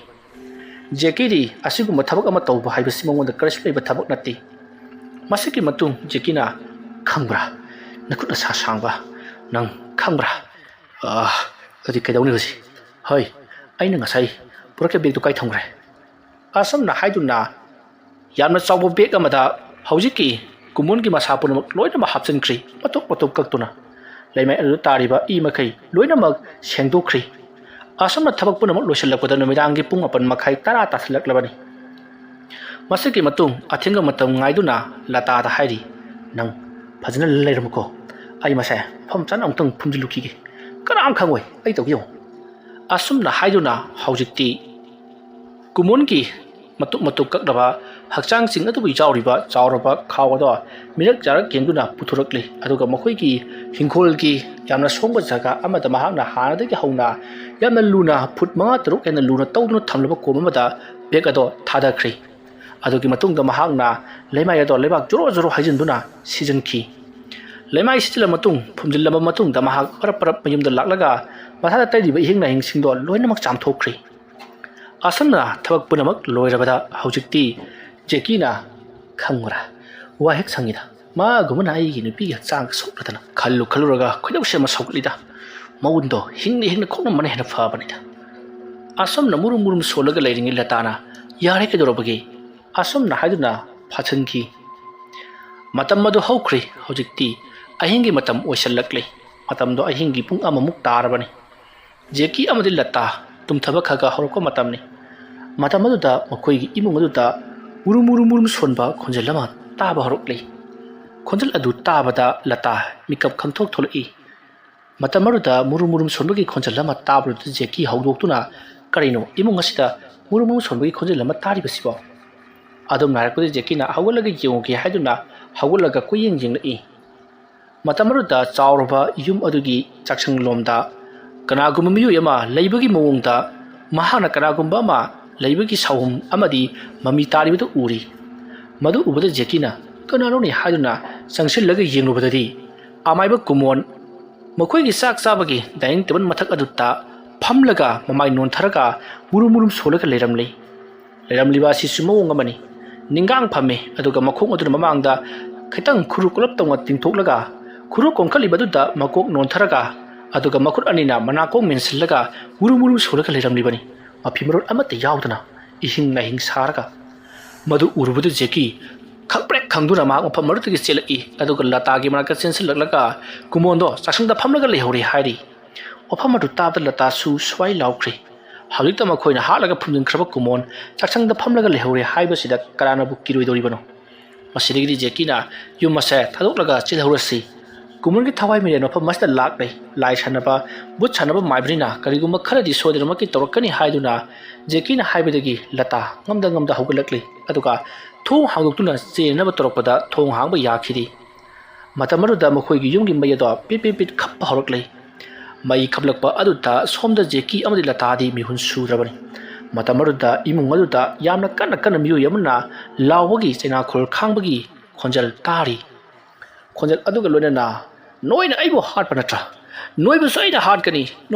हाटकनी हाइदुन लावरी मसिदगी लता कपखलकले अदुगा अदुदी नंगी ननम चटनी हाइदुन खुमलुबदुदा खंगहौदी मनाक अदुदा लैतेंगी ओइना थमलिबा गमला आमा कनागुम्बा अबरा लंगकपगुम लाक्तुन लंगसिलई मतमरुदा जेकिना लतागी मकोक अदु पाइदुना सट नोंथहौबदगी फगलाक अदुदा फुजनदुना गमला अदो पुंकाई काइरी मसिदगी मखोई उपाय लेटदुना मथक थंगबा फ्लोरोम चेंखलसी हाइदुना चेंखलई आसमना चेंखलकपदा खंगौदुना मई मुटख्री mai mutkriba aduda makhoi maram maraduna istiar aduda kakhalakpada istiar mathak adomdagi kanagumba ma pudrung mujung chenthari aduga mai su khanglak lak lei mai khanglak lak pa aduda ihing nahing punglup lup laba ngsangang na mamai adu sumachet machet kintharaba khadang amadi mun ka chongthok laba amai ba kumon gi sakta mado mapimron amati yauduna istiar kapa maduda ihing nahing sawa makai istiar aduda ina ororo chenthaba makai leplaga leiram lei asumna leplaga yengtharaga leiram baduda latadi ima haiduna mahakti kyan adumak mangkhri jeki latapu pamduna mapana puthuna ba yamna kana honari aduna honari ngai khanghauduna makhoi gi yum aduta yamna kana mai chakpaki haibadi oyar samjanaduna short circuit thoktuna mai chakpaki oyar ki manam namrai aduga gas ki manam sun namba horokli masidagidi jeki su khangle imung se sodra make mai chaklagani haibasi haibaga tawbaga khanghauduna imung do mai bung longna salakhi mana chalakpaduta jeki mahaki thong aduta mahaki laiba nongmai aduna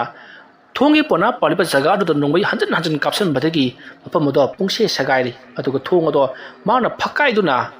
latabu laimai dagi amuk pamkhatuna mapanda chenthurei matamaduta gas cylinder adusu yamna kanna pokhairakli cylinder aduda natana makoina loirba matamda haranabagi sindoknabagi tamka thamliba cylinder ahum amasu mathang mathang burung burung lawna pokhairakpada somda jeki amadi lata paithok tuna sumang matuna tari yumai mai chaklabani na lekai mi singsu chenthok narakle ahubam makol aduda khulgi miyam tillari masidagidi jeki na lata bu pamlaga chenthok libado mayam su ubadagi somda chelo haiduna mayam na makoibu kanbina bagi damakta honarakle masidagidi makoi gi yum adu sumai na burung burung chaktuna kanmangamduna adumak sakri fire brigade kauduna kanana bagi yamna kana honaki adubu upai lekhirei tawribasida jeki amadi lata makhoi su khangi